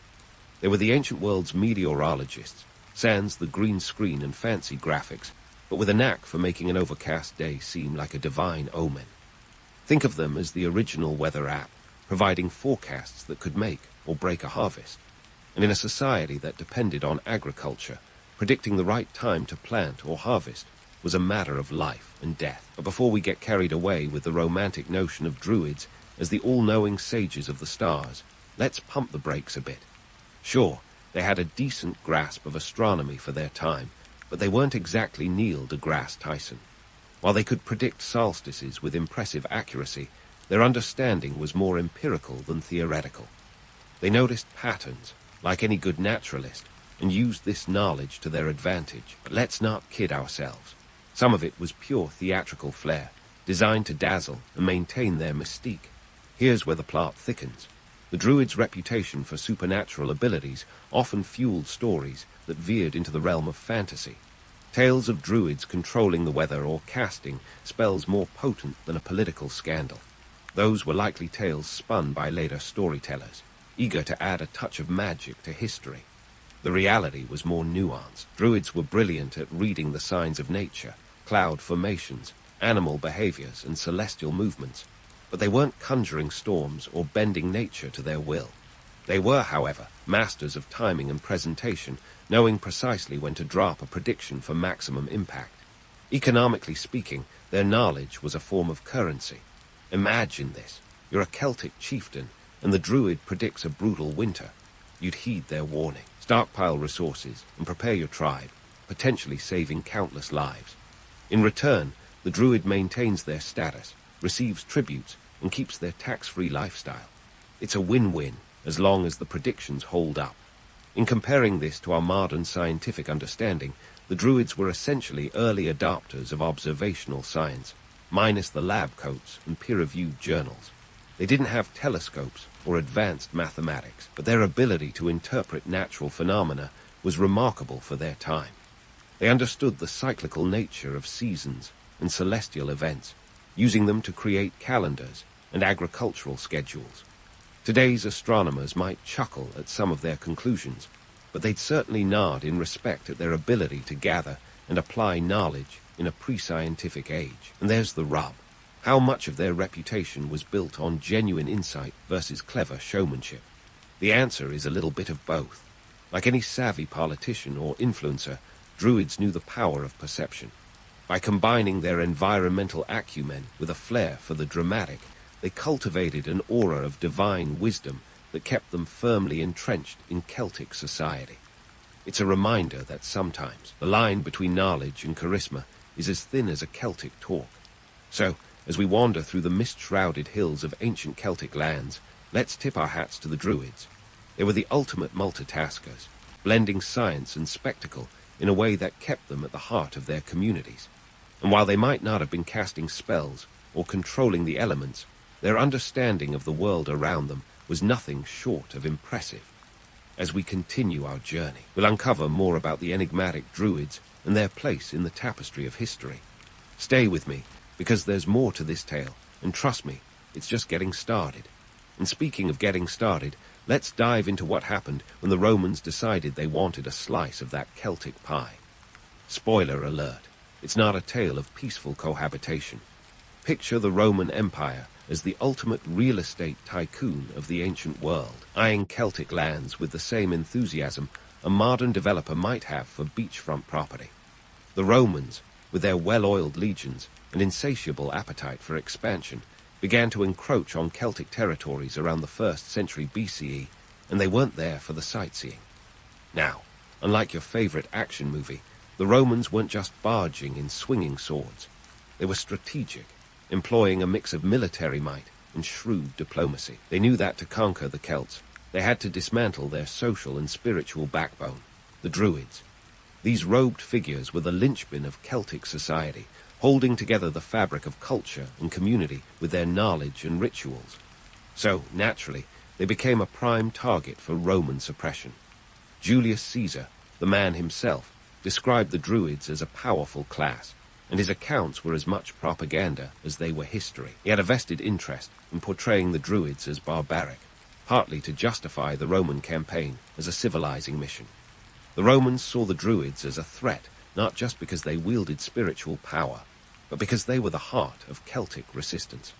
Like an ancient PR campaign, the Romans painted the Druids as backward and superstitious, conveniently ignoring their own penchant for bloody gladiatorial games and imperial ambition. As the Roman legions advanced, the Druids found themselves between a rock and a very hard, very Roman place.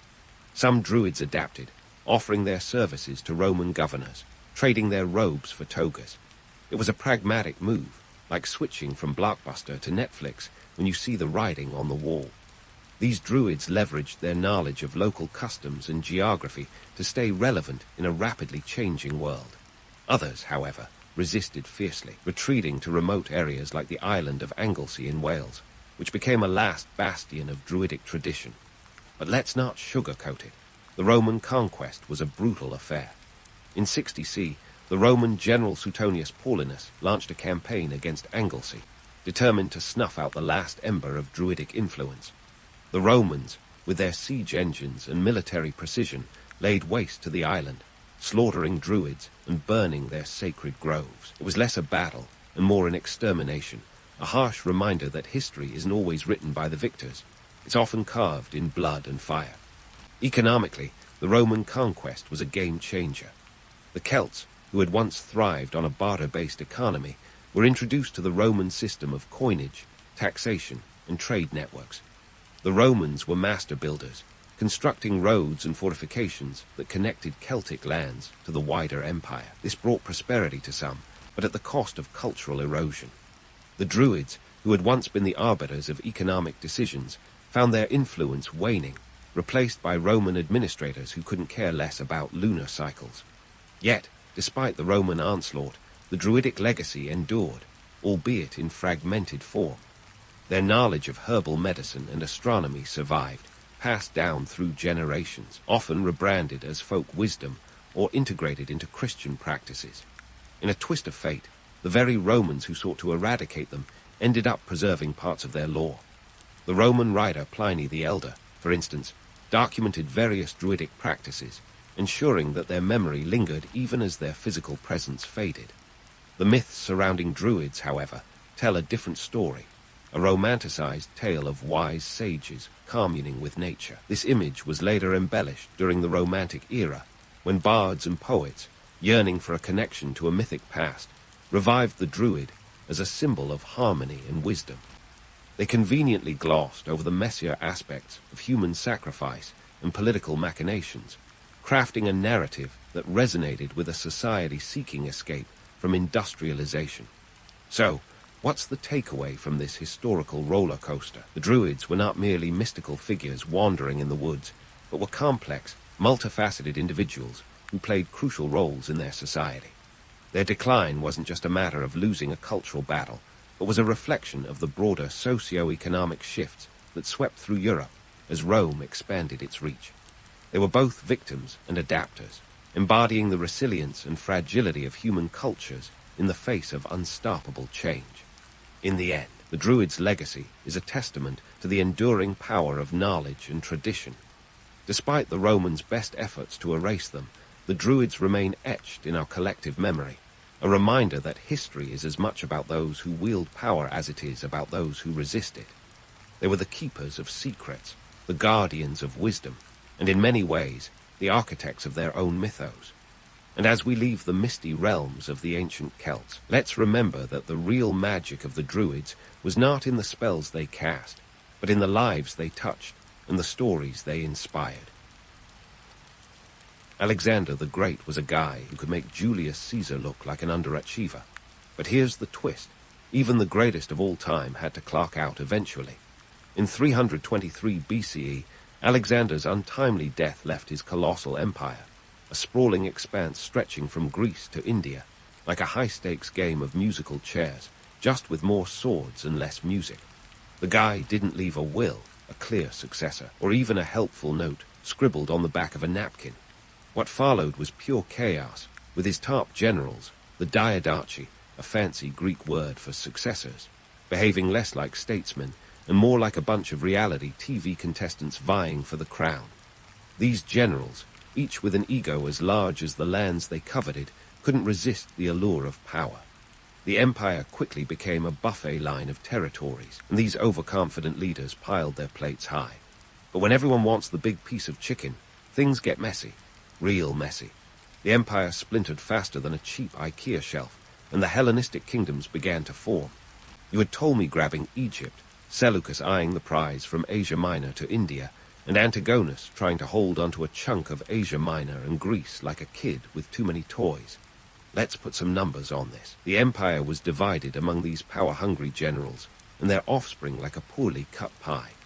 Ptolemy Isoda took Egypt, a strategic choice considering its wealth and the fertile Nile Delta. Not a bad pick for a guy who started his career as a bodyguard. Meanwhile, Seleucus I Nicator ended up with the largest slice, but the most trouble, because managing territories from Turkey to India is no small feat. It's like inheriting a mansion and realizing you can't afford the heating bill. Now, if you're thinking this sounds like a recipe for disaster, you'd be right. The Wars of the Diadarchi, 320-301 BCE, were a series of 5 conflicts that were less about strategic genius and more about testosterone-fueled mayhem. Picture a game of Risk, but with real swords and real casualties. Thousands of men fought and died over these power struggles, and the only real winners were the ones who managed to hold onto their territories long enough to pass them on to their kids. Despite the chaos, these newly minted Hellenistic kingdoms did bring some cultural perks. Cities like Alexandria in Egypt became intellectual hotspots, the ancient world's version of Silicon Valley. You had mathematicians, astronomers, and philosophers making groundbreaking discoveries, while the rulers played their dangerous games of thrones. And let's not forget the spread of Greek culture, art, and language, which became the glue that held this fragmented empire together, at least culturally. But let's not romanticize this too much. It wasn't all philosophy and progress. The Hellenistic rulers were often more concerned with their own glory than that of their subjects. They built grand cities and named them after themselves, like some sort of ancient branding exercise. And while Greek culture was indeed spreading, it often did so at the expense of the local traditions and practices. Think of it as cultural imperialism with a touch of marble statues and togas. Economically speaking, these kingdoms were a mixed bag. On one hand, trade flourished like never before. The Silk Road was in full swing, and goods flowed from east to west, bringing exotic spices, silks, and ideas. On the other hand, all this warfare and empire building wasn't cheap. Armies had to be paid, cities had to be maintained, and temples had to be built to keep the guards happy. Remember, in the ancient world, angry guards were as scary as an army of Spartans. Politically, the division of Alexander's empire marked a new era, dubbed the Hellenistic Age. This was a time when Greek culture mingled with the local customs of Egypt, Persia, and beyond. Yet, while the kings and generals painted themselves as cultured rulers, they often ruled with an iron fist. If you ever wondered where the term tyranny got its less-than-stellar reputation, look no further than some of these Hellenistic rulers.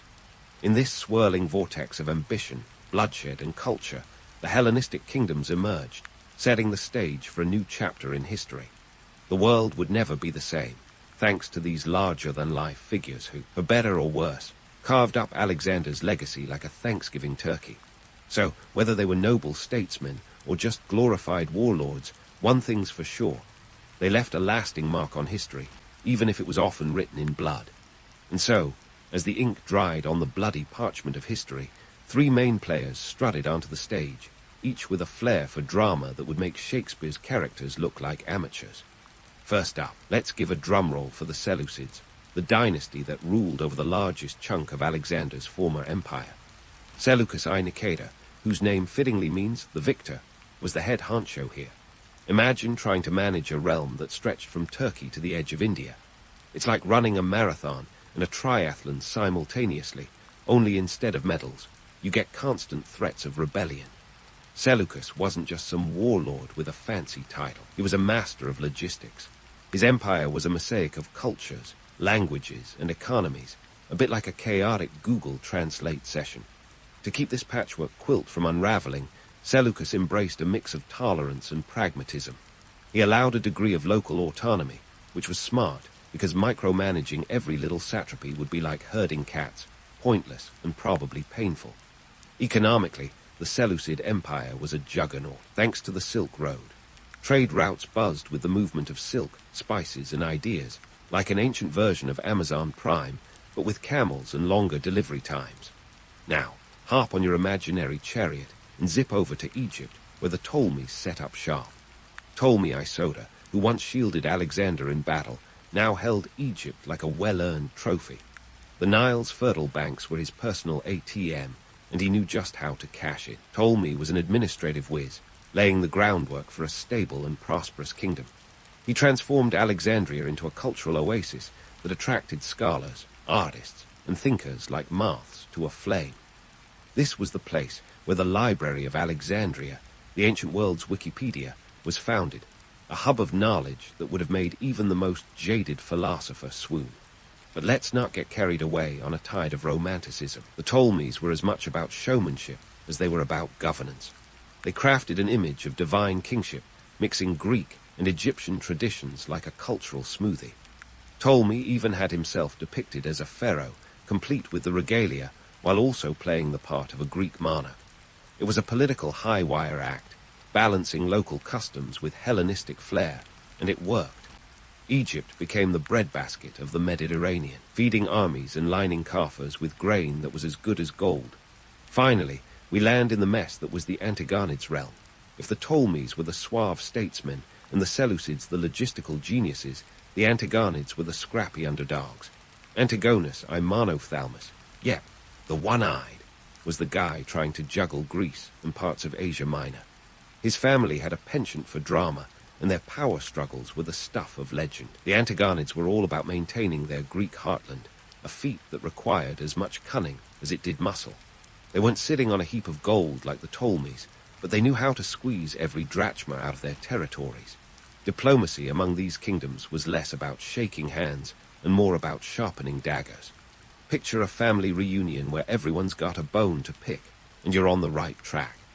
Alliances were as fickle as the winds, with marriages, betrayals, and backstabbing aplenty. The Ptolemies and Seleucids, for instance, couldn't resist turning their playground fights into full-blown wars, each trying to outdo the other in a bid for supremacy. The Antigonids, meanwhile, often found themselves in a defensive crouch, trying to hold the line against bigger, hungrier neighbors. Despite their differences, these kingdoms shared a love for culture and innovation. They took the best of Greek art, philosophy, and science and mixed it with local traditions. The result was a vibrant cultural landscape where ideas flowed as freely as the wine at a symposium. But oh, the irony! While they built theaters and patronized philosophers, they often ruled with the subtlety of a sledgehammer. These were rulers who could commission a statue one day and order a purge the next, all in the name of maintaining control. So there you have it, 3 kingdoms, 3 distinct styles, and enough intrigue to keep any ancient historian up at night. The Seleucids, Ptolemies, and Antigonids each played their part in the grand theatre of the Hellenistic world, leaving legacies as enduring as they were complex. And as their stories unfolded, they set the stage for a new era of cultural mingling and political machination. Stay tuned, because this tale is far from over and the best, or worst, is yet to come. As the Hellenistic kingdoms strutted their stuff on the grand stage of history, let's dive into the glitzy, glamorous myths that have gilded them like a Hollywood blockbuster. Because, spoiler alert, not everything was as shiny as it seemed. The allure of Hellenistic culture often paints a picture of gleaming marble sculptures, intellectual soirees under starlit skies, and rulers dripping in opulence. But peel back the gold leaf, and you'll find a world that was, well, a bit messier and more mundane. Start with Cleopatra, the poster girl for Hellenistic glamour. Her eyeliner has been the stuff of legend, but before you rush to your makeup kit, let's talk practicality. Cleopatra's iconic call wasn't just about nailing the perfect cat eye. This was ancient Egypt, where the sun beat down like it was auditioning for its own reality show. That eyeliner, it helped reduce glare and protect against eye infections, a health hack masquerading as a beauty tip. Cleopatra was no fool. She knew how to blend style with substance, a skill that came in handy when ruling an empire that was constantly a hair's breadth from chaos. Now, it's easy to get swept up in the romance of these intellectual achievements, the kind that makes you imagine toga-clad philosophers pondering life's mysteries over a glass of wine. While it's true that the Hellenistic period was a golden age of learning, with folks like Euclid scribbling down theorems that still make high schoolers groan today, let's not forget the everyday reality. The average Greek or Egyptian was far more concerned with the price of bread than with Aristotle's latest musings on metaphysics. For them, Aristotelian logic took a backseat to the logic of survival. Grain shortages were as common as philosophical debates, and when the price of wheat spiked, riots weren't far behind. And then there's the cultural blender that was the Hellenistic world. Greek culture didn't just pop up in these far-flung lands like a Starbucks on every corner. It mingled, clashed, and occasionally tangoed with local traditions. The result? A cultural smoothie where Greek gods and Eastern deities shared the same pantheon like awkward roommates. This wasn't some harmonious come-bear moment, though. It was more like a forced marriage where each side had to grit their teeth and deal with it. The Greek obsession with gymnasiums and public baths, for instance, was a tough sell in places where modesty reigned supreme. The Hellenistic rulers loved to portray themselves as benevolent patrons of the arts, the kind of leaders who could debate philosophy by day and commission grandiose temples by night. But hold your applause. These guys were more akin to modern-day CEOs who spend more on their image consultants than on employee benefits. Sure, they funded libraries and sponsored scholars, but they also taxed their subjects to the hilt, all while living in palaces that would make Versailles look like a starter home. The reality of life for the average person was a far cry from the gilded halls of the ruling elite. While the upper crust feasted on imported delicacies, the common folk often scrabbled to make ends meet. Speaking of ends, let's talk about the economic engine that kept this whole show running. Trade was the lifeblood of the Hellenistic world, and the Silk Road was its jugular. Goods like silk, spices, and precious metals flowed from east to west, making merchants the Jeff Bezoses of the ancient world. But this wasn't just about luxury items.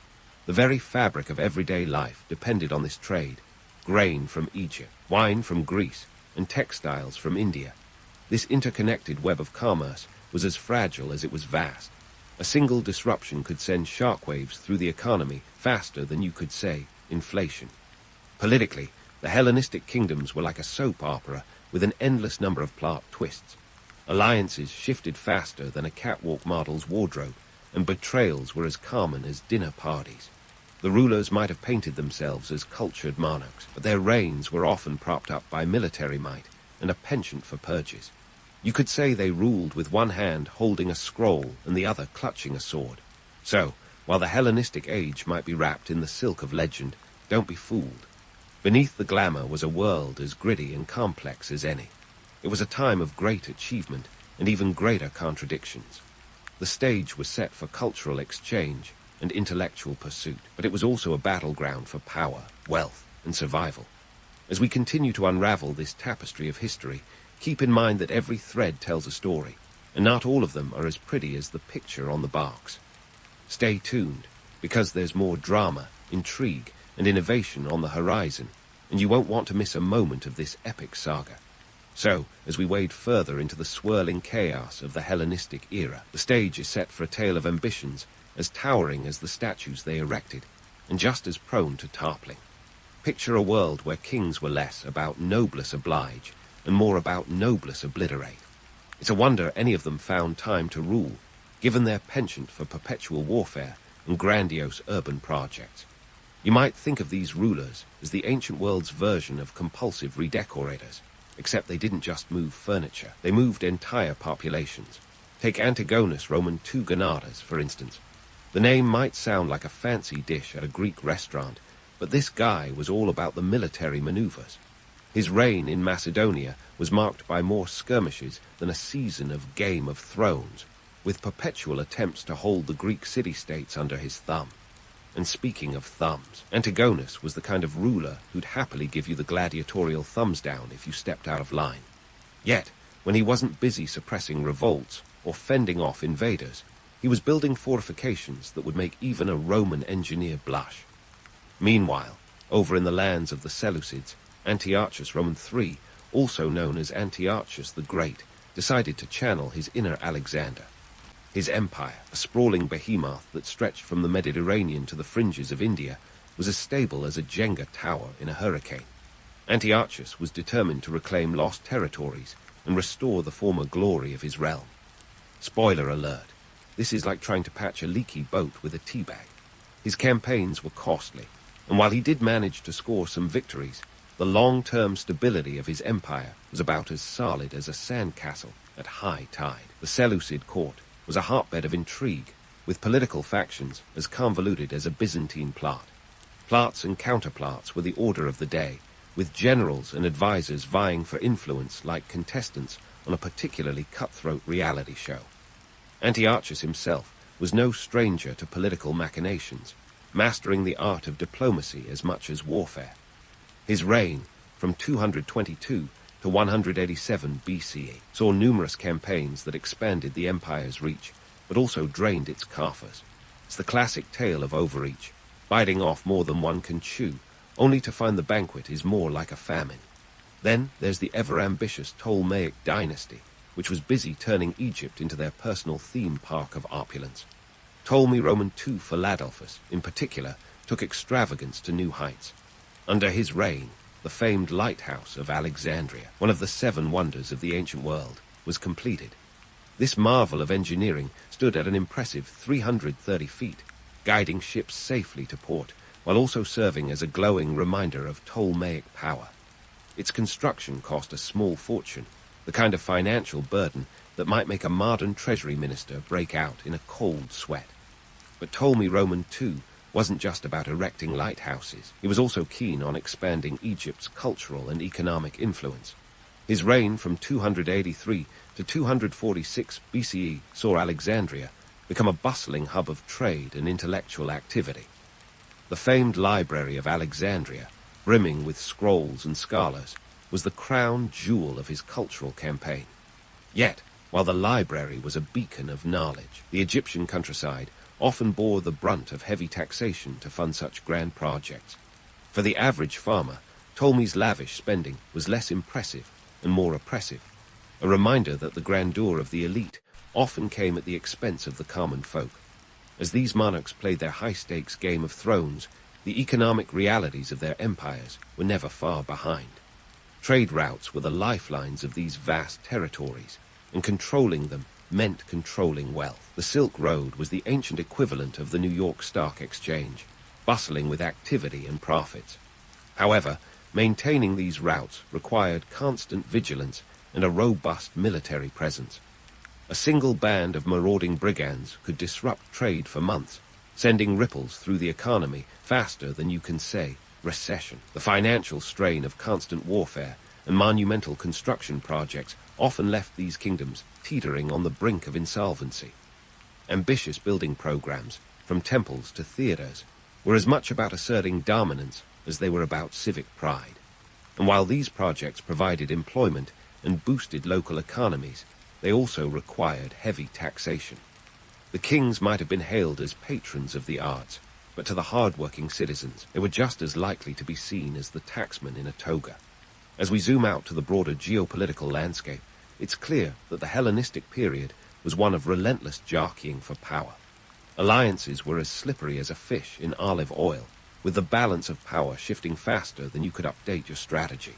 The kingdoms engaged in a dizzying array of treaties and betrayals, each vying for dominance while trying to keep their own thrones secure. In the end, it was a game where the rules changed as fast as the players, a zero-sum contest where only the most cunning survived. In this swirling maelstrom of ambition and warfare, the Hellenistic kingdoms were like a grand chess game played on the board of history. Each move had the potential to change the course of nations, and every decision was a gamble with monumental stakes.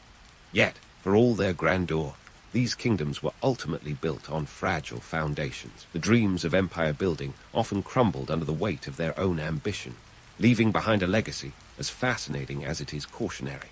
So, as the curtain closes on this chapter of our historical drama, remember that the story isn't over. The Hellenistic world, with all its glory and grit, still has more tales to tell.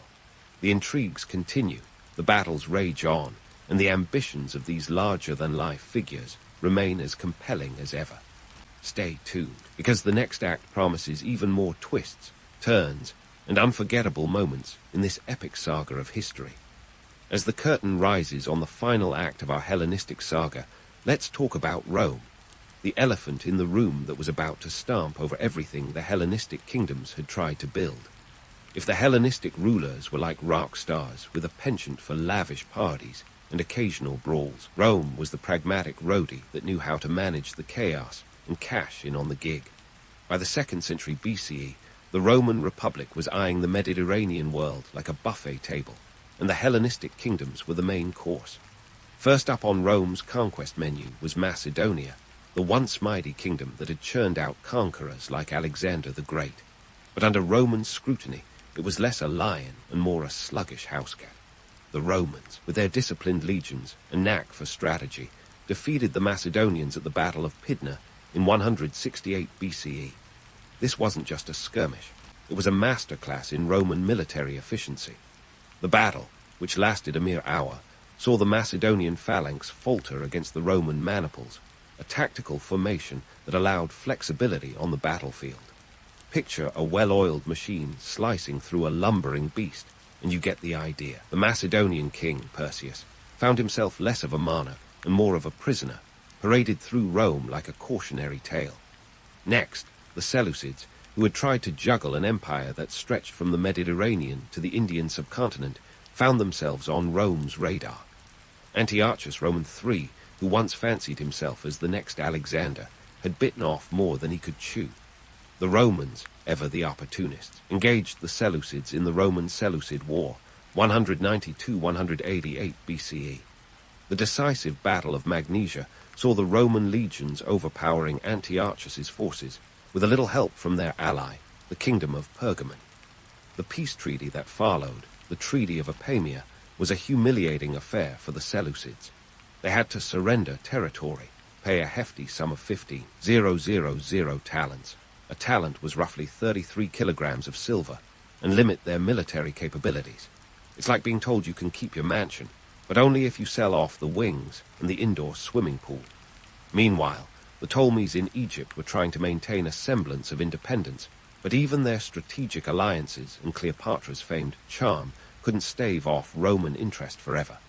By 30 BCE, after a series of political entanglements and the infamous love affair between Cleopatra Roman VII and Mark Antony, Rome decided it was time to annex Egypt. Octavian, soon to be Augustus, the first Roman emperor, defeated the combined forces of Antony and Cleopatra at the Battle of Actium in 31 BCE. Cleopatra's suicide marked the end of the Ptolemaic dynasty and the beginning of Roman rule in Egypt. The once glorious Hellenistic kingdoms were now Roman provinces, their glittering cities and storied pasts relegated to chapters in a history book the Romans were busy writing. Now, let's pause for a moment to consider the legacy these kingdoms left behind. Sure, they were annexed, but their cultural influence was far from erased. Alexandria remained a hub of learning and trade, its library continuing to attract scholars eager to delve into its vast collection of scrolls. The fusion of Greek and Eastern cultures that characterized the Hellenistic era became a bedrock of the Roman Empire itself. Greek art, philosophy, and science were absorbed into Roman culture, like a sponge soaking up spilled wine. You see, the Romans were nothing if not pragmatists. They knew a good thing when they saw it, and weren't shy about adopting the best of what the Hellenistic world had to offer. However, let's not get too misty-eyed over the Hellenistic legacy. Beneath the veneer of cultural achievements lay a tapestry woven with political intrigue, economic exploitation, and social stratification. The Hellenistic rulers, for all their patronage of the arts and sciences, often governed with an iron fist, their courts hotbeds of factionalism and betrayal. The common people, meanwhile, were often left to grapple with heavy taxation and military conscription, their lives more about survival than the lofty ideals of philosophy and art. And then there were the unresolved rivalries, the grudges that simmered beneath the surface, even as Rome tightened its grip. The Hellenistic kingdoms had been a patchwork of alliances and enmities, a precarious balance that Rome exploited with surgical precision. The rivalries that had once fueled wars and political machinations now became internal conflicts within the Roman Empire, contributing to the complex web of power struggles that would eventually lead to its own decline. So, as we draw the final curtain on this grand historical drama, let's take a moment to appreciate the paradox of the Hellenistic age. It was a time of extraordinary cultural flowering and ruthless political maneuvering, of breathtaking artistic achievements and brutal military campaigns. The Hellenistic world was a stage where giants walked, their ambitions as vast as the empires they sought to build. Yet, despite their fall, the echoes of their achievements continue to reverberate through history, reminding us that even the most glittering of legacies come with shadows. And there you have it, folks, the rise and fall of the Hellenistic kingdoms, a story of ambition, power, and the indelible mark they left on the world. As you tuck yourself in with this newfound knowledge, remember that history is never just black and white. It's a rich tapestry of triumphs and tragedies, of legends and harsh realities. The Hellenistic era may have ended, but its influence lingers on, a testament to the enduring human spirit that seeks to create, conquer, and ultimately leave a legacy. Sweet dreams, time travelers. In the heart of Russia's agricultural landscape, a tiny village called Privolnoy found itself in the spotlight, not for its scenic wheat fields, but for a future global game-changer, Mikhail Gorbachev. Born in 1931, Gorbachev grew up surrounded by the rhythmic sounds of the sickle slicing through grain. His family were peasants, and let's just say, his early life was more about working with the land than plotting political coups. He wasn't exactly picking apples from a tree of privilege. No silver spoons here, only sturdy farming tools. Gorbachev was thrust into a world where Stalin's mustache loomed larger than life, and the Communist Party was the ultimate puppet master. But young Mikhail was more than just a cog in the Soviet machine. He was a bright lad, and it wasn't long before he set his sights beyond the farm. In 1950, armed not with a rifle, but with ambition. He enrolled at Moscow State University to study law, which, if you asked his neighbors, was as exotic as studying Martian linguistics. Now, Moscow State University was no ordinary place. It was the intellectual hub where future leaders were molded, or at least given a few pointers on how not to run a country into the ground. Did Gorbachev take a course titled How to End a Cold War in 10 Easy Steps? Not quite. In fact, his curriculum was more about Marxist theory and less about peacemaking. But hey, when life gives you Leninist doctrine, you make reforms later on. Gorbachev's academic prowess didn't go unnoticed. At university, he met Raisa Tidorenko, a philosophy student who would become his lifelong partner and intellectual equal. The couple married in 1953, proving that sometimes love does bloom under the watchful eyes of communist statues. Together, they navigated the often treacherous waters of Soviet politics, a realm where promises were as slippery as a borscht-covered eel. After graduation, Gorbachev took his first steps into the Communist Party's labyrinthine corridors of power. By 1970, he was first secretary of the Stavropol Regional Committee, which is a fancy way of saying he was the big cheese in a crucial region for agricultural production. But Gorbachev didn't just manage, he innovated. He introduced mechanization and other reforms to boost productivity, showing early signs of the change maker he would become. He wasn't just a bureaucrat ticking boxes. He was ticking off the old guard with his new ideas. By the time the 1980s rolled around, Gorbachev had climbed the ranks to the Central Committee of the Communist Party. He was like a political mountain goat, deftly navigating the treacherous cliffs of Soviet hierarchy. It was here that his knack for diplomacy and reform really began to shine. He was known for his pragmatic approach and his ability to speak his mind, a rarity in a world where dissent was often met with a one-way ticket to Siberia. But don't be fooled. Gorbachev wasn't some revolutionary from the start. He was a product of his time, steeped in Soviet ideology, yet increasingly aware of its cracks. He saw a system that was as sturdy as a papier-mâché tank in a monsoon. The USSR's economy was stagnating, and its political system was more rigid than a Siberian winter. Gorbachev knew change was necessary, but the path to reform was as clear as a snowstorm in Moscow. As the stage was set for Gorbachev to make his mark, one thing became clear. The man from Privolnoy was no ordinary politician.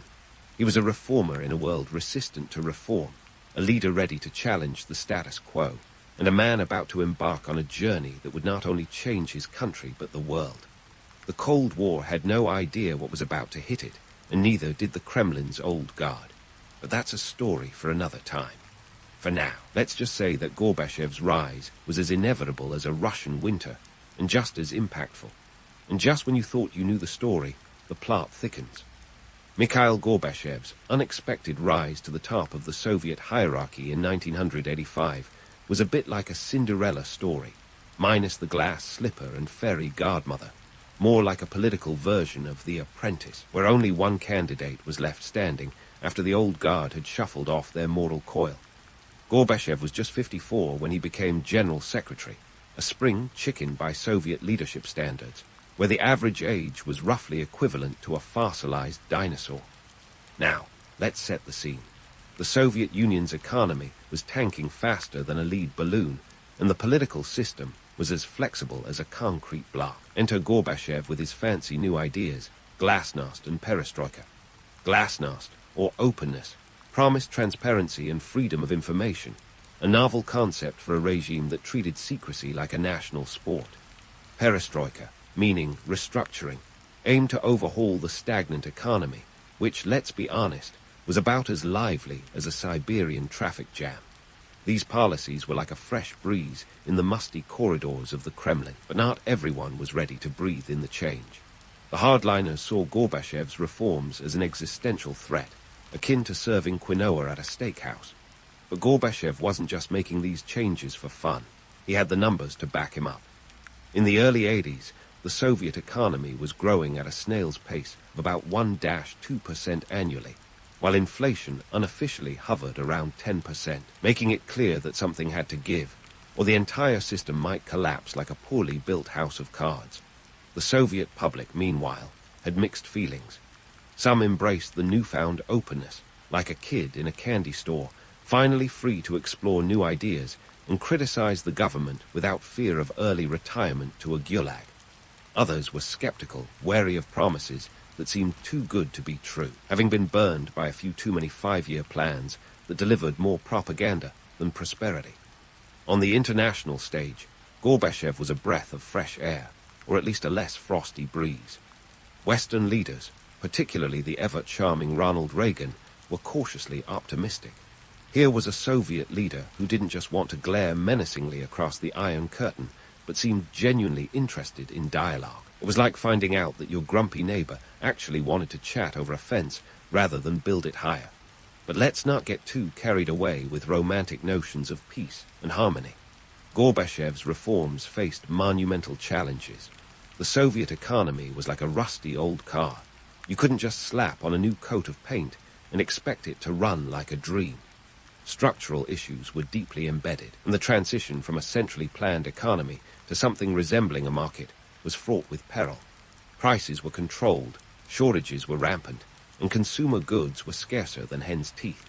It was a turbulent time, and not everyone was convinced that the man from Privolnoy had the answers. As these reforms began to take root, the Soviet Union's internal struggles became more apparent. Nationalistic movements within the various republics started to gather momentum, emboldened by the newfound freedom to express grievances that had been simmering under the surface.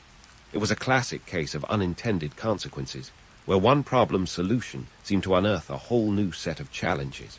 Yet, amidst this chaos, Gorbachev remained a figure of intrigue and complexity. He wasn't just a leader.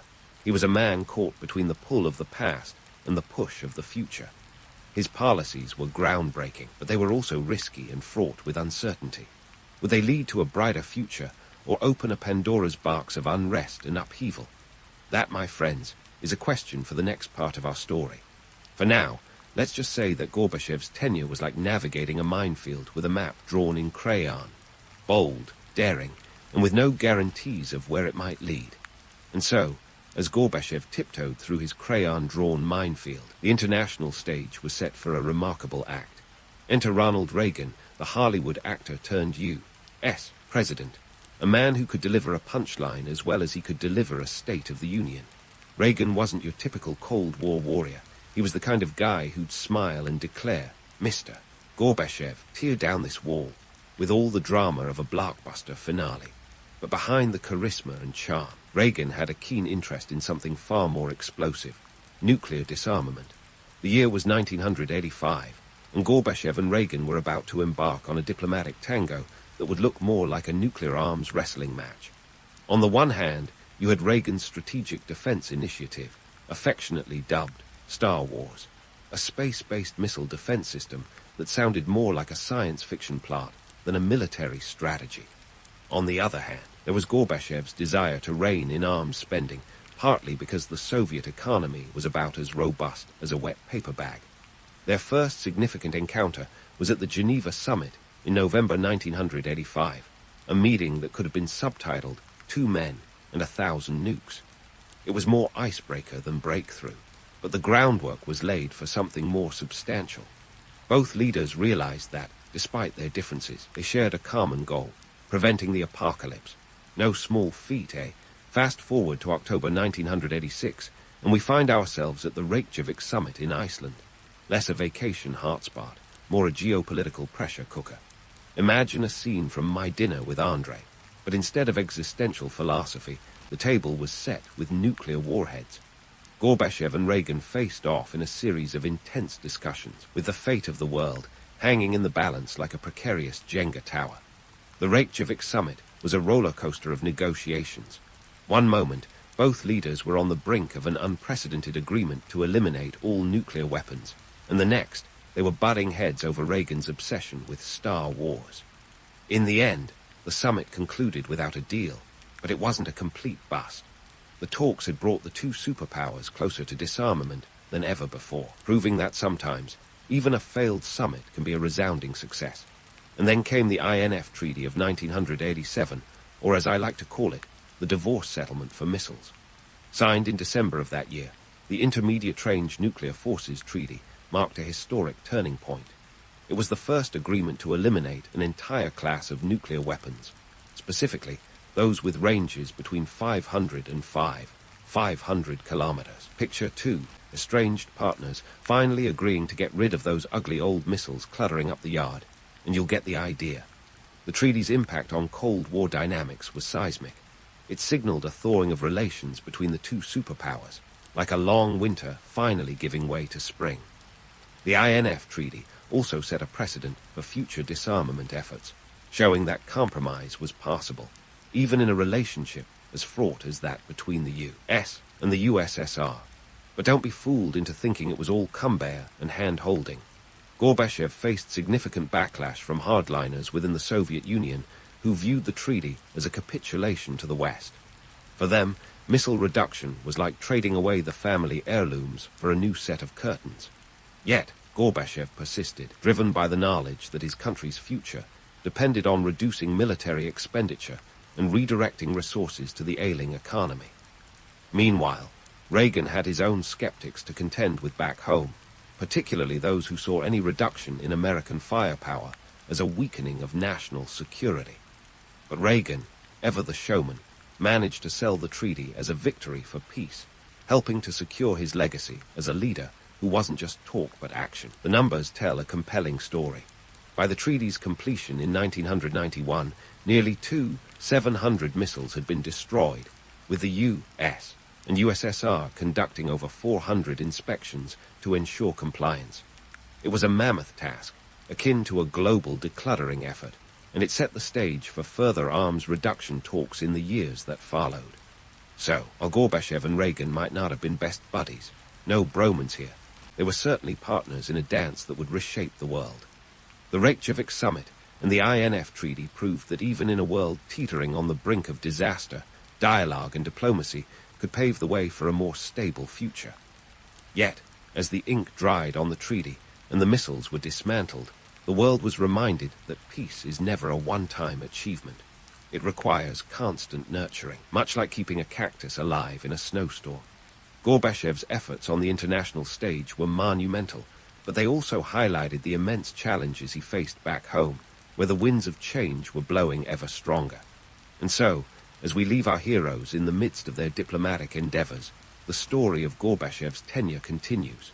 The world was changing, and with it, the contours of the Cold War.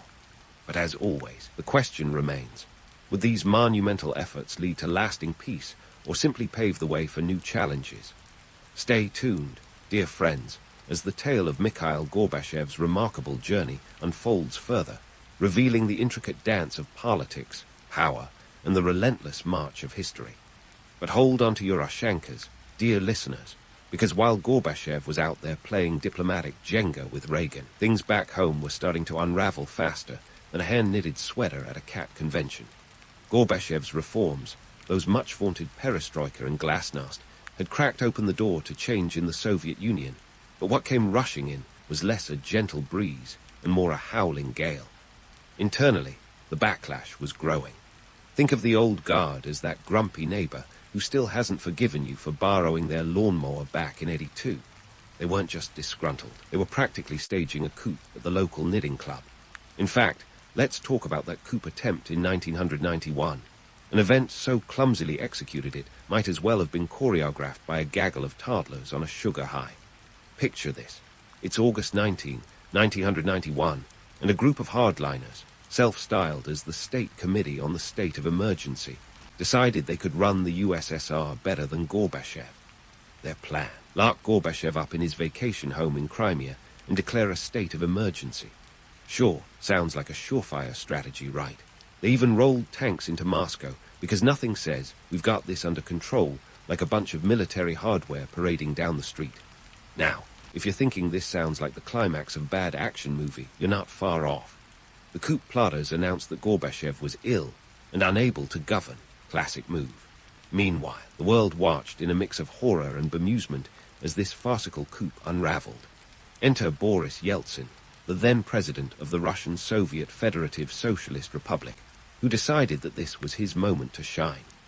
Yeltsin climbed atop a tank outside the Russian White House and gave a rousing speech. rallying the public against the coup. It was like Rocky Balboa had just entered the ring, except instead of boxing gloves, Yeltsin had a megaphone. The coup collapsed within 3 days, leaving the plotters looking like they'd just been caught with their hands in the cookie jar. But the damage was done. The failed coup was the beginning of the end for the Soviet Union, as it shattered any remaining illusion of unity. Independence movements across the Soviet republics were already gaining momentum, and now they had the perfect excuse to break away. Gorbachev returned to Moscow, but he was a leader of an empire that was slipping through his fingers like sand. Meanwhile, Eastern Europe was undergoing its own reality TV-style transformation. Countries were dropping out of the Soviet sphere like contestants on Survivor, who'd finally figured out that the island wasn't all it was cracked up to be. In 1989, Poland held its first free elections in decades, and the Solidarity movement triumphed. Hungary followed suit, opening its borders to Austria and effectively tearing a hole in the Iron Curtain. By November of that year, the Berlin Wall, that concrete symbol of Cold War division, was reduced to rubble by jubilant crowds, armed with nothing more than hammers and a thirst for freedom. Czechoslovakia had its Velvet Revolution, a smooth transition to democracy that was about as peaceful as political upheaval gets. Romania's revolution was less velvet and more blood-soaked, as Nicolae Ceausescu's regime was toppled in a violent uprising. The dominoes were falling, and fast. Gorbachev, for his part, had hoped that by loosening the Soviet Union's grip on Eastern Europe, he could maintain a sort of benevolent influence over the region. Instead, he unwittingly set off a chain reaction that not only led to the independence of the Eastern Bloc countries, but also hastened the disintegration of the Soviet Union itself. It was as if he'd opened Pandora's box, only to find that the lid wouldn't close again. Economically, things weren't looking any rosier.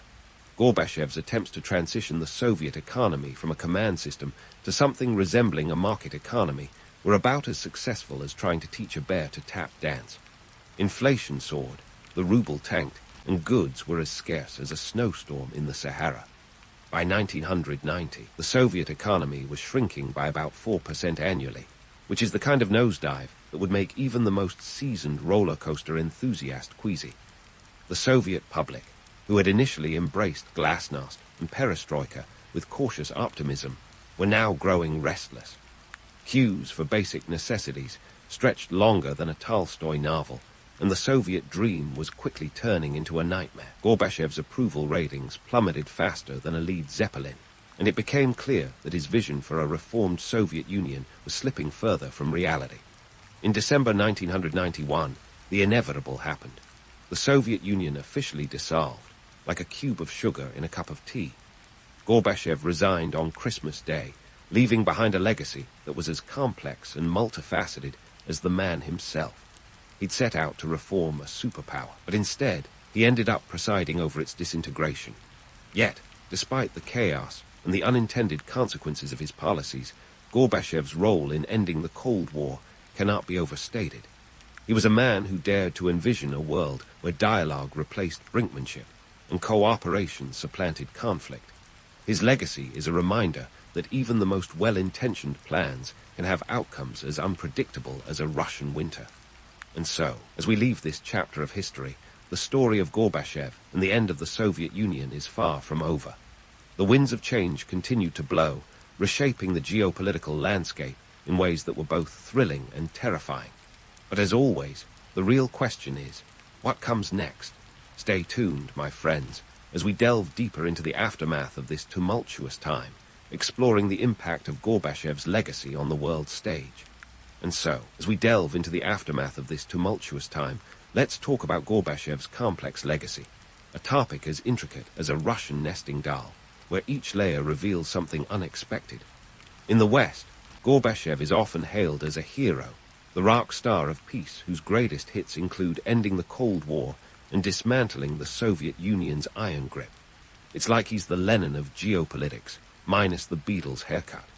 But in Russia, his reception is more like that of a controversial artist at a gallery opening. Some see a visionary, others just see a mess. So why the stark difference? Let's start with the West, where Gorbachev's brand of diplomacy was seen as revolutionary. Here was a Soviet leader who dared to say, let's talk this out, rather than reaching for the nuclear codes.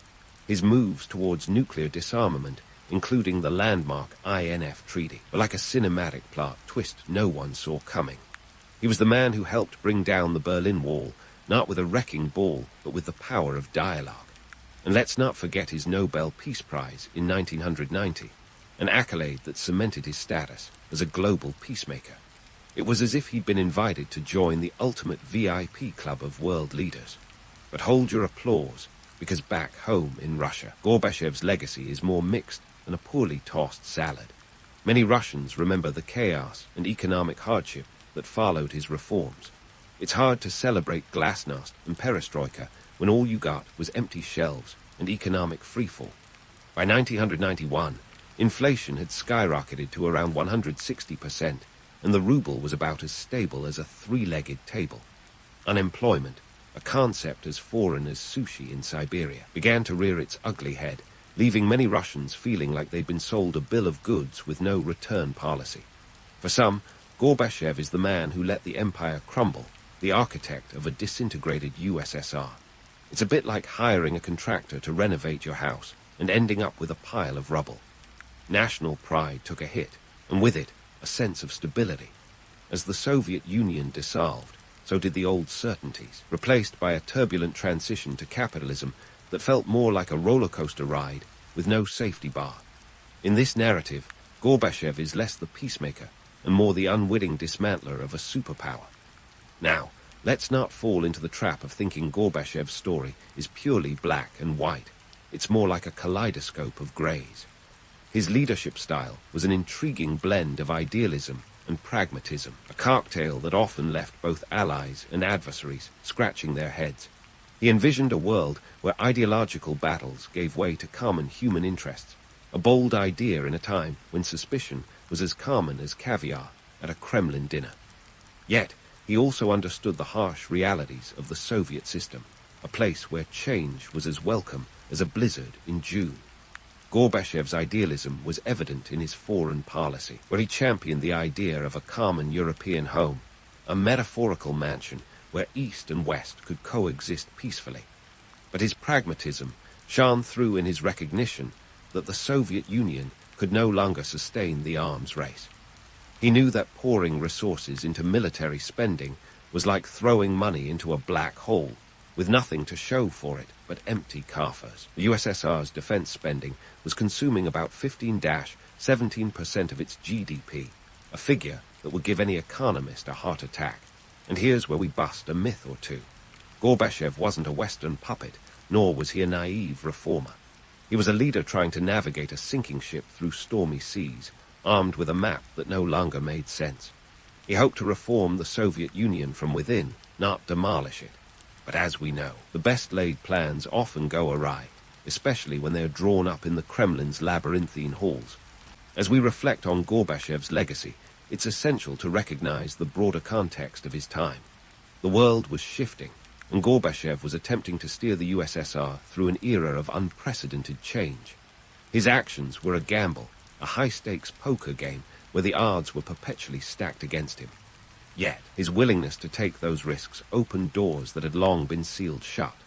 Ultimately, Gorbachev's legacy is a tapestry woven with threads of both triumph and tragedy. He's a reminder that history isn't just a series of clear-cut victories and defeats, but a complex narrative filled with nuance and ambiguity. He left a world less divided, but the path to that unity was fraught with challenges and unintended consequences. And so, as we close the book on Gorbachev's chapter in history, let's remember him not just as the man who ended the Cold War, but as a leader who dared to dream of a different future. His journey is a testament to the power of dialogue and the complexities of leadership in a world where change is the only constant. Whether celebrated or criticized, Gorbachev's impact is undeniable, a legacy as multifaceted and enduring as the history he helped shape. And with that, dear listeners, we leave Gorbachev's story, a tale of ambition, resilience, and the relentless march of time. Back in the day, long before TikTok celebrities took over the world with viral dance moves, there were the Scythians, ancient rock stars galloping across the Eurasian steppes with all the swagger of a band on a world tour. Forget about your modern influencers. These folks had horse-riding skills that would put any rodeo cowboy to shame, and enough gold bling to make even the most extravagant rapper green with envy. Their territory, a whopping stretch from what is now Ukraine all the way to Mongolia, covering nearly 5 million square miles. That's right, these nomadic legends weren't just playing around in their backyard, they were owning the whole block. Now, let's talk geography. The Eurasian steppes, a vast expanse of grassland that stretches like an endless sea, was the Scythians' playground. Picture a landscape so flat you could watch your dog run away for 3 days. It was here, amidst the wild winds and open skies, that the Scythians made their mark. They didn't just pass through, they thrived, adapting to and mastering the art of nomadic life. And while their neighbors were busy building empires with stone and mortar, the Scythians preferred the freedom of the open road, or rather, the open steppe. But hold up, before you start picturing them as a bunch of wild-eyed barbarians, let's set the record straight. The Scythians might have been fierce, but they weren't just some unruly gang of misfits. They had a sophisticated societal structure that would make your average HOA meeting look like amateur hour. They were organized into tribes, each with its own leaders and warriors, and they had a knack for diplomacy that would rival any modern-day politician.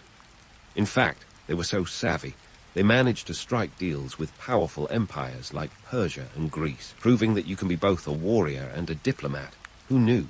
And then there's their art. The Scythians were like the Banksy of the ancient world, creating intricate gold jewelry and weaponry that were as much about style as they were about function.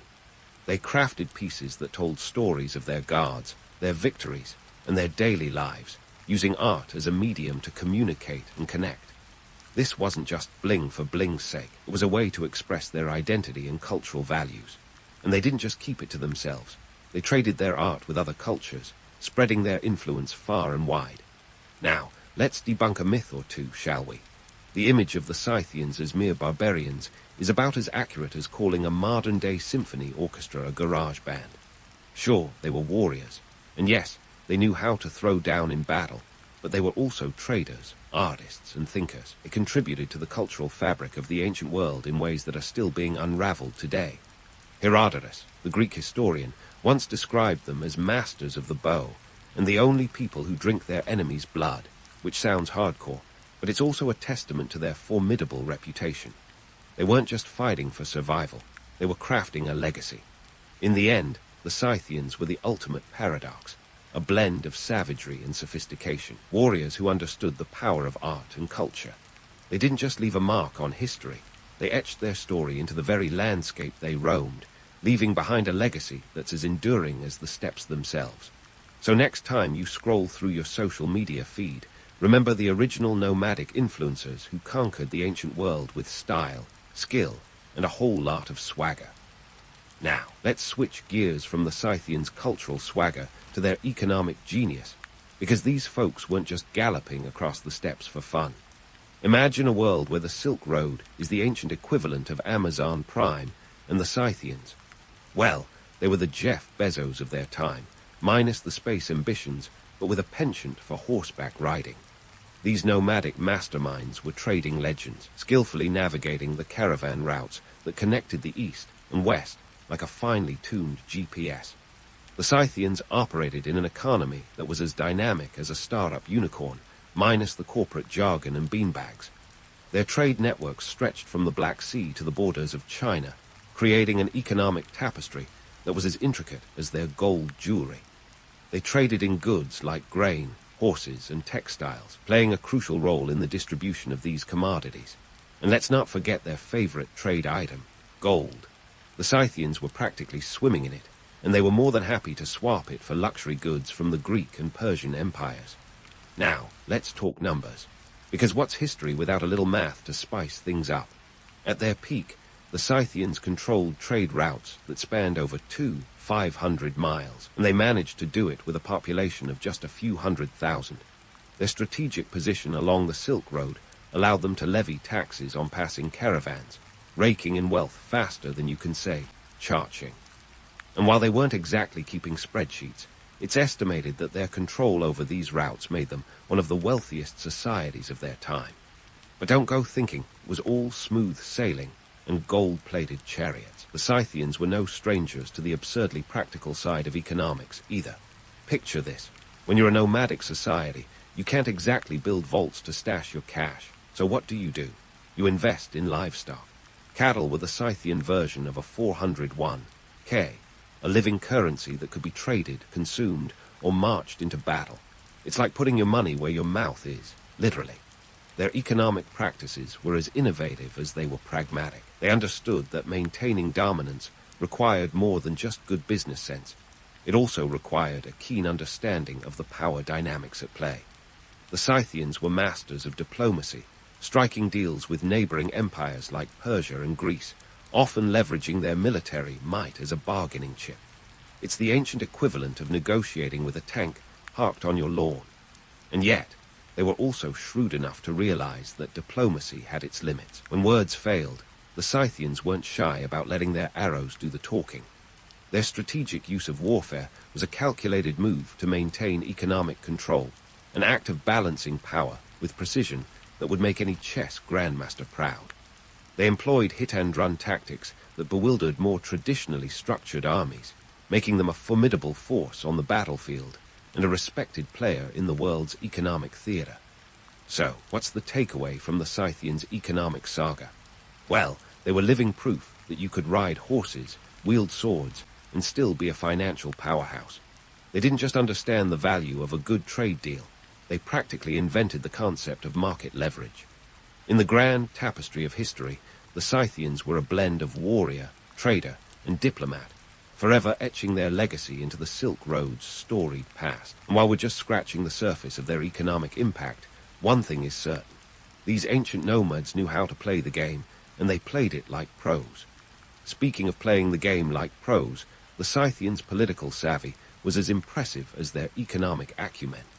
Just imagine a world where alliances shifted faster than you can swipe left on a dating app. Welcome to the political landscape of the Scythians, where friendships were as stable as a reality TV alliance. Forget about rigid political structures or endless bureaucratic red tape. These guys were the original masters of the informal approach. It was all about tribal confederations and charismatic leaders, making the Kardashians look like amateurs in the art of influence. Picture a political system where power wasn't just handed down through a lineage of stiff-collared royals, but was earned through charisma and the ability to rally a tribe. The Scythians had no time for the top-down management style of their so-called civilized neighbors.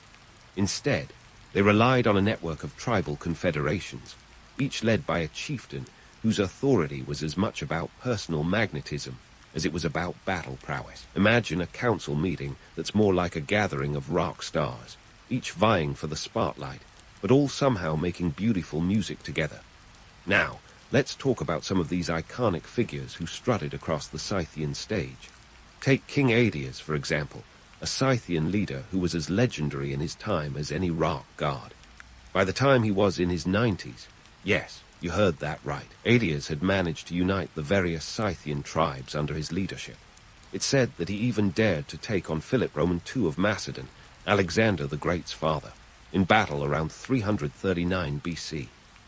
Aedeas was killed in the fray, proving that even the best of us can be caught off guard when challenging a future empire builder. But his legacy of unity among the tribes was a testament to his leadership chops, and a reminder that age is just a number when you're commanding an army. Let's not forget Tamaris, a queen who could give any warrior king a run for their money.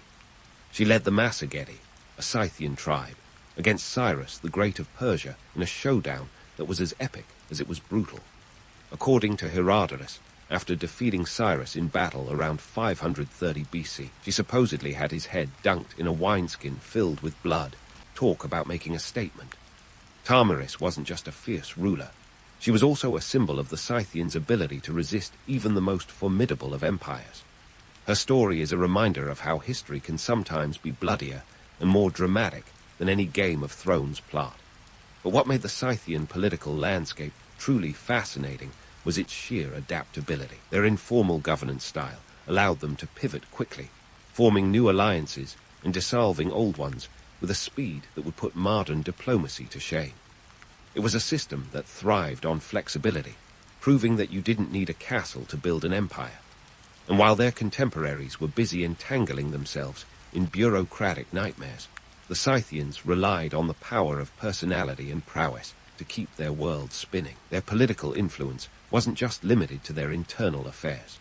The Scythians were also adept at playing the larger geopolitical game, often serving as both allies and adversaries to the empires that surrounded them. They were the wild card in the ancient world, capable of tipping the scales of power with a well-timed alliance or a surprise military maneuver. Their reputation as formidable warriors meant that their friendship was sought after, but their enmity was feared. It was a delicate balance, one that required a keen understanding of both the art of war and the subtleties of diplomacy. And let's be clear, the Scythians weren't just about brute force. They were shrewd enough to understand that sometimes the pen, or in their case, the arrow, was mightier when backed by strategic alliances.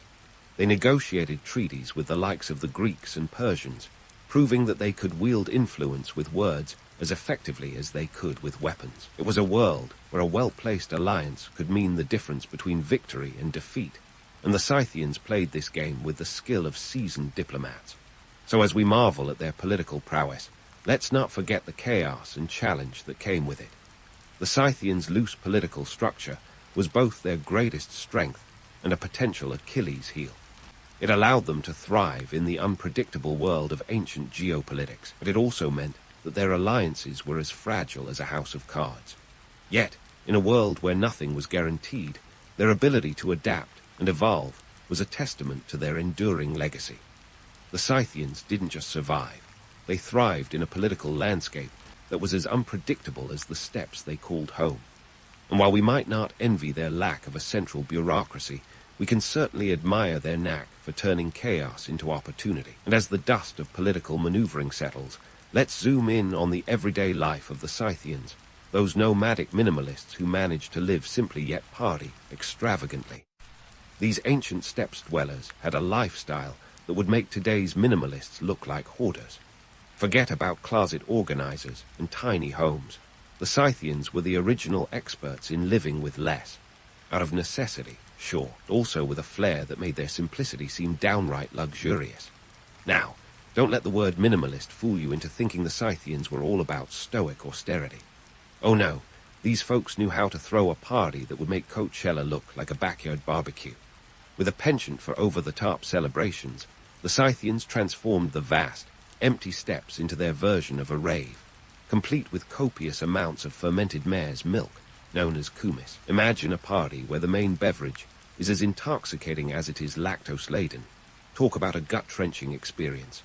Daily life for the Scythians revolved around their livestock, which wasn't just a source of wealth, but also a vital part of their diet. Cattle, sheep, and horses were the backbone of their economy and cuisine. They dined on meat and dairy, with some archaeological evidence suggesting they also relied on plant-based staples like millet. It's a diet that would make paleo enthusiasts nod in approval, though the Scythians probably didn't count their carbs or worry about gluten. When it came to societal roles, the Scythians were surprisingly ahead of their time. Gender dynamics in their society were more progressive than you might expect from a culture often caricatured as barbaric. Women in Scythian society weren't just homemakers, they were warriors and leaders. Take the historical accounts of female warriors known as the Amazons, stories that Herodotus and other ancient writers couldn't resist embellishing. While mythologized, there's archaeological evidence to support the existence of warrior women in Scythian culture, buried with weapons and armor that suggest they were more than just myth. The Scythian approach to gender roles was like a breath of fresh steppe air. Women could ride, fight, and lead just like their male counterparts. This wasn't a society that limited its women to the tents. In fact, the idea of a Scythian woman confined to domestic duties is about as believable as a horse with a phobia of open spaces. It's a testament to their pragmatic approach to survival. When everyone's on the move, every hand, regardless of gender, is vital. And speaking of hands, let's talk about what those hands could create. Scythian art was as much a part of their identity as their horses and bows. Their artistic achievements, often crafted from gold, were both functional and decorative, serving as a portable museum of their culture. They were the original influencers of the ancient world, with their art spreading across the steppes and beyond, enriching not just their own society, but those they traded with. You could say the Scythians had a golden touch, literally. Their art was marked by intricate designs that depicted animals, real and mythical. The Scythian animal style, as it's often called, featured dynamic, fluid forms that captured the movement and spirit of the creatures they revered. From deer to griffins, these motifs weren't just for show. They held symbolic meanings tied to the Scythians' beliefs and values. It was like wearing your heart on your sleeve, but with added gold leaf and a touch of ferocity. Cultural exchanges were a cornerstone of Scythian life, thanks to their extensive trade networks. By interacting with the Greeks, Persians, and other neighboring cultures, the Scythians absorbed and adapted various artistic styles, creating a unique blend that was distinctly their own. This fusion of influences is evident in the artifacts found in Scythian burial mounds, or kurgans, which serve as time capsules of their rich cultural tapestry. In today's world, where sustainability and minimalist living are all the rage, the Scythians would fit right in. Their nomadic lifestyle necessitated a keen awareness of their environment and a reliance on renewable resources. They didn't just live off the land, they thrived in harmony with it, embodying a form of sustainable living that modern society is only now beginning to appreciate. But before we romanticize their lifestyle as some idyllic existence, let's remember that life on the steppes was no picnic. The Scythians faced harsh weather, scarce resources, and constant threats from rival tribes and empires. Their minimalist lifestyle was as much about survival as it was about choice, a reminder that necessity is often the mother of invention and innovation. So while the Scythians might not have had the luxury of choosing a minimalist lifestyle in the way we do today, they mastered it out of both necessity and ingenuity. They were the ultimate pragmatists, turning constraints into opportunities and crafting a culture that was as resilient as it was rich. As we wrap up this peek into Scythian daily life, let's keep in mind that their story is one of paradoxes. They were minimalists with a taste for extravagance, warriors with an appreciation for art, and a society that defied gender norms while thriving in one of the harshest environments on Earth. Their legacy is a testament to the complexity of human culture, reminding us that history is never as simple as it seems. And as we continue to unravel the Scythian saga, there's still more to explore in the world of these ancient nomadic influencers. Stay tuned for the next chapter in their epic story. So, as we prepare to wrap up our whirlwind tour of Scythian society, let's zoom out and take a gander at the broader strokes of their cultural impact. You know, the kind of stuff that leaves a footprint in the sands of time long after the last horse has galloped off into the sunset. The Scythians, these enigmatic nomads, were more than just a footnote in history. They were the kind of cultural disruptors that would make even the most ambitious Silicon Valley startup blush. First off, let's talk warfare. The Scythians were the poster children for asymmetrical warfare long before it became a buzzword in military strategy circles. Forget about marching in formation with shiny armor and polished helmets like some ancient cosplay event. These folks were masters of the hit and run, using the vastness of the steppes to their advantage. Their nimble horse archers could strike like lightning and disappear just as quickly, leaving their enemies spinning like a top. It was like ancient guerrilla warfare with a touch of equestrian flair. And let's not forget their infamous composite bow, a technological marvel that packed more punch than a heavyweight boxer. Crafted from wood, horn, and sinew, this bow could send arrows flying with deadly accuracy over remarkable distances. It was the Scythian equivalent of a stealth bomber, and it put the fear of the guards into anyone who dared cross their path. Now, with all this military prowess, you might be wondering why the Scythians aren't as well known as, say, the Romans or the Greeks. Well, here's the kicker. Being a nomadic society means you don't leave behind grand monuments or sprawling cities for future archaeologists to ogle at. The Scythians didn't carve their legacy in stone. They etched it in the minds of those who encountered them. Their history is scattered like the windswept grasslands they roamed, leaving tantalizing traces in the form of burial mounds and golden artifacts. It's as if they were the world's best-kept secret, a hidden gem waiting to be discovered by those with a keen eye for history's hidden narratives. And speaking of hidden narratives, let's not overlook their contributions to trade and cultural exchange. Picture the Silk Road, that legendary highway of commerce, as a bustling artery of economic activity, and the Scythians were its beating heart.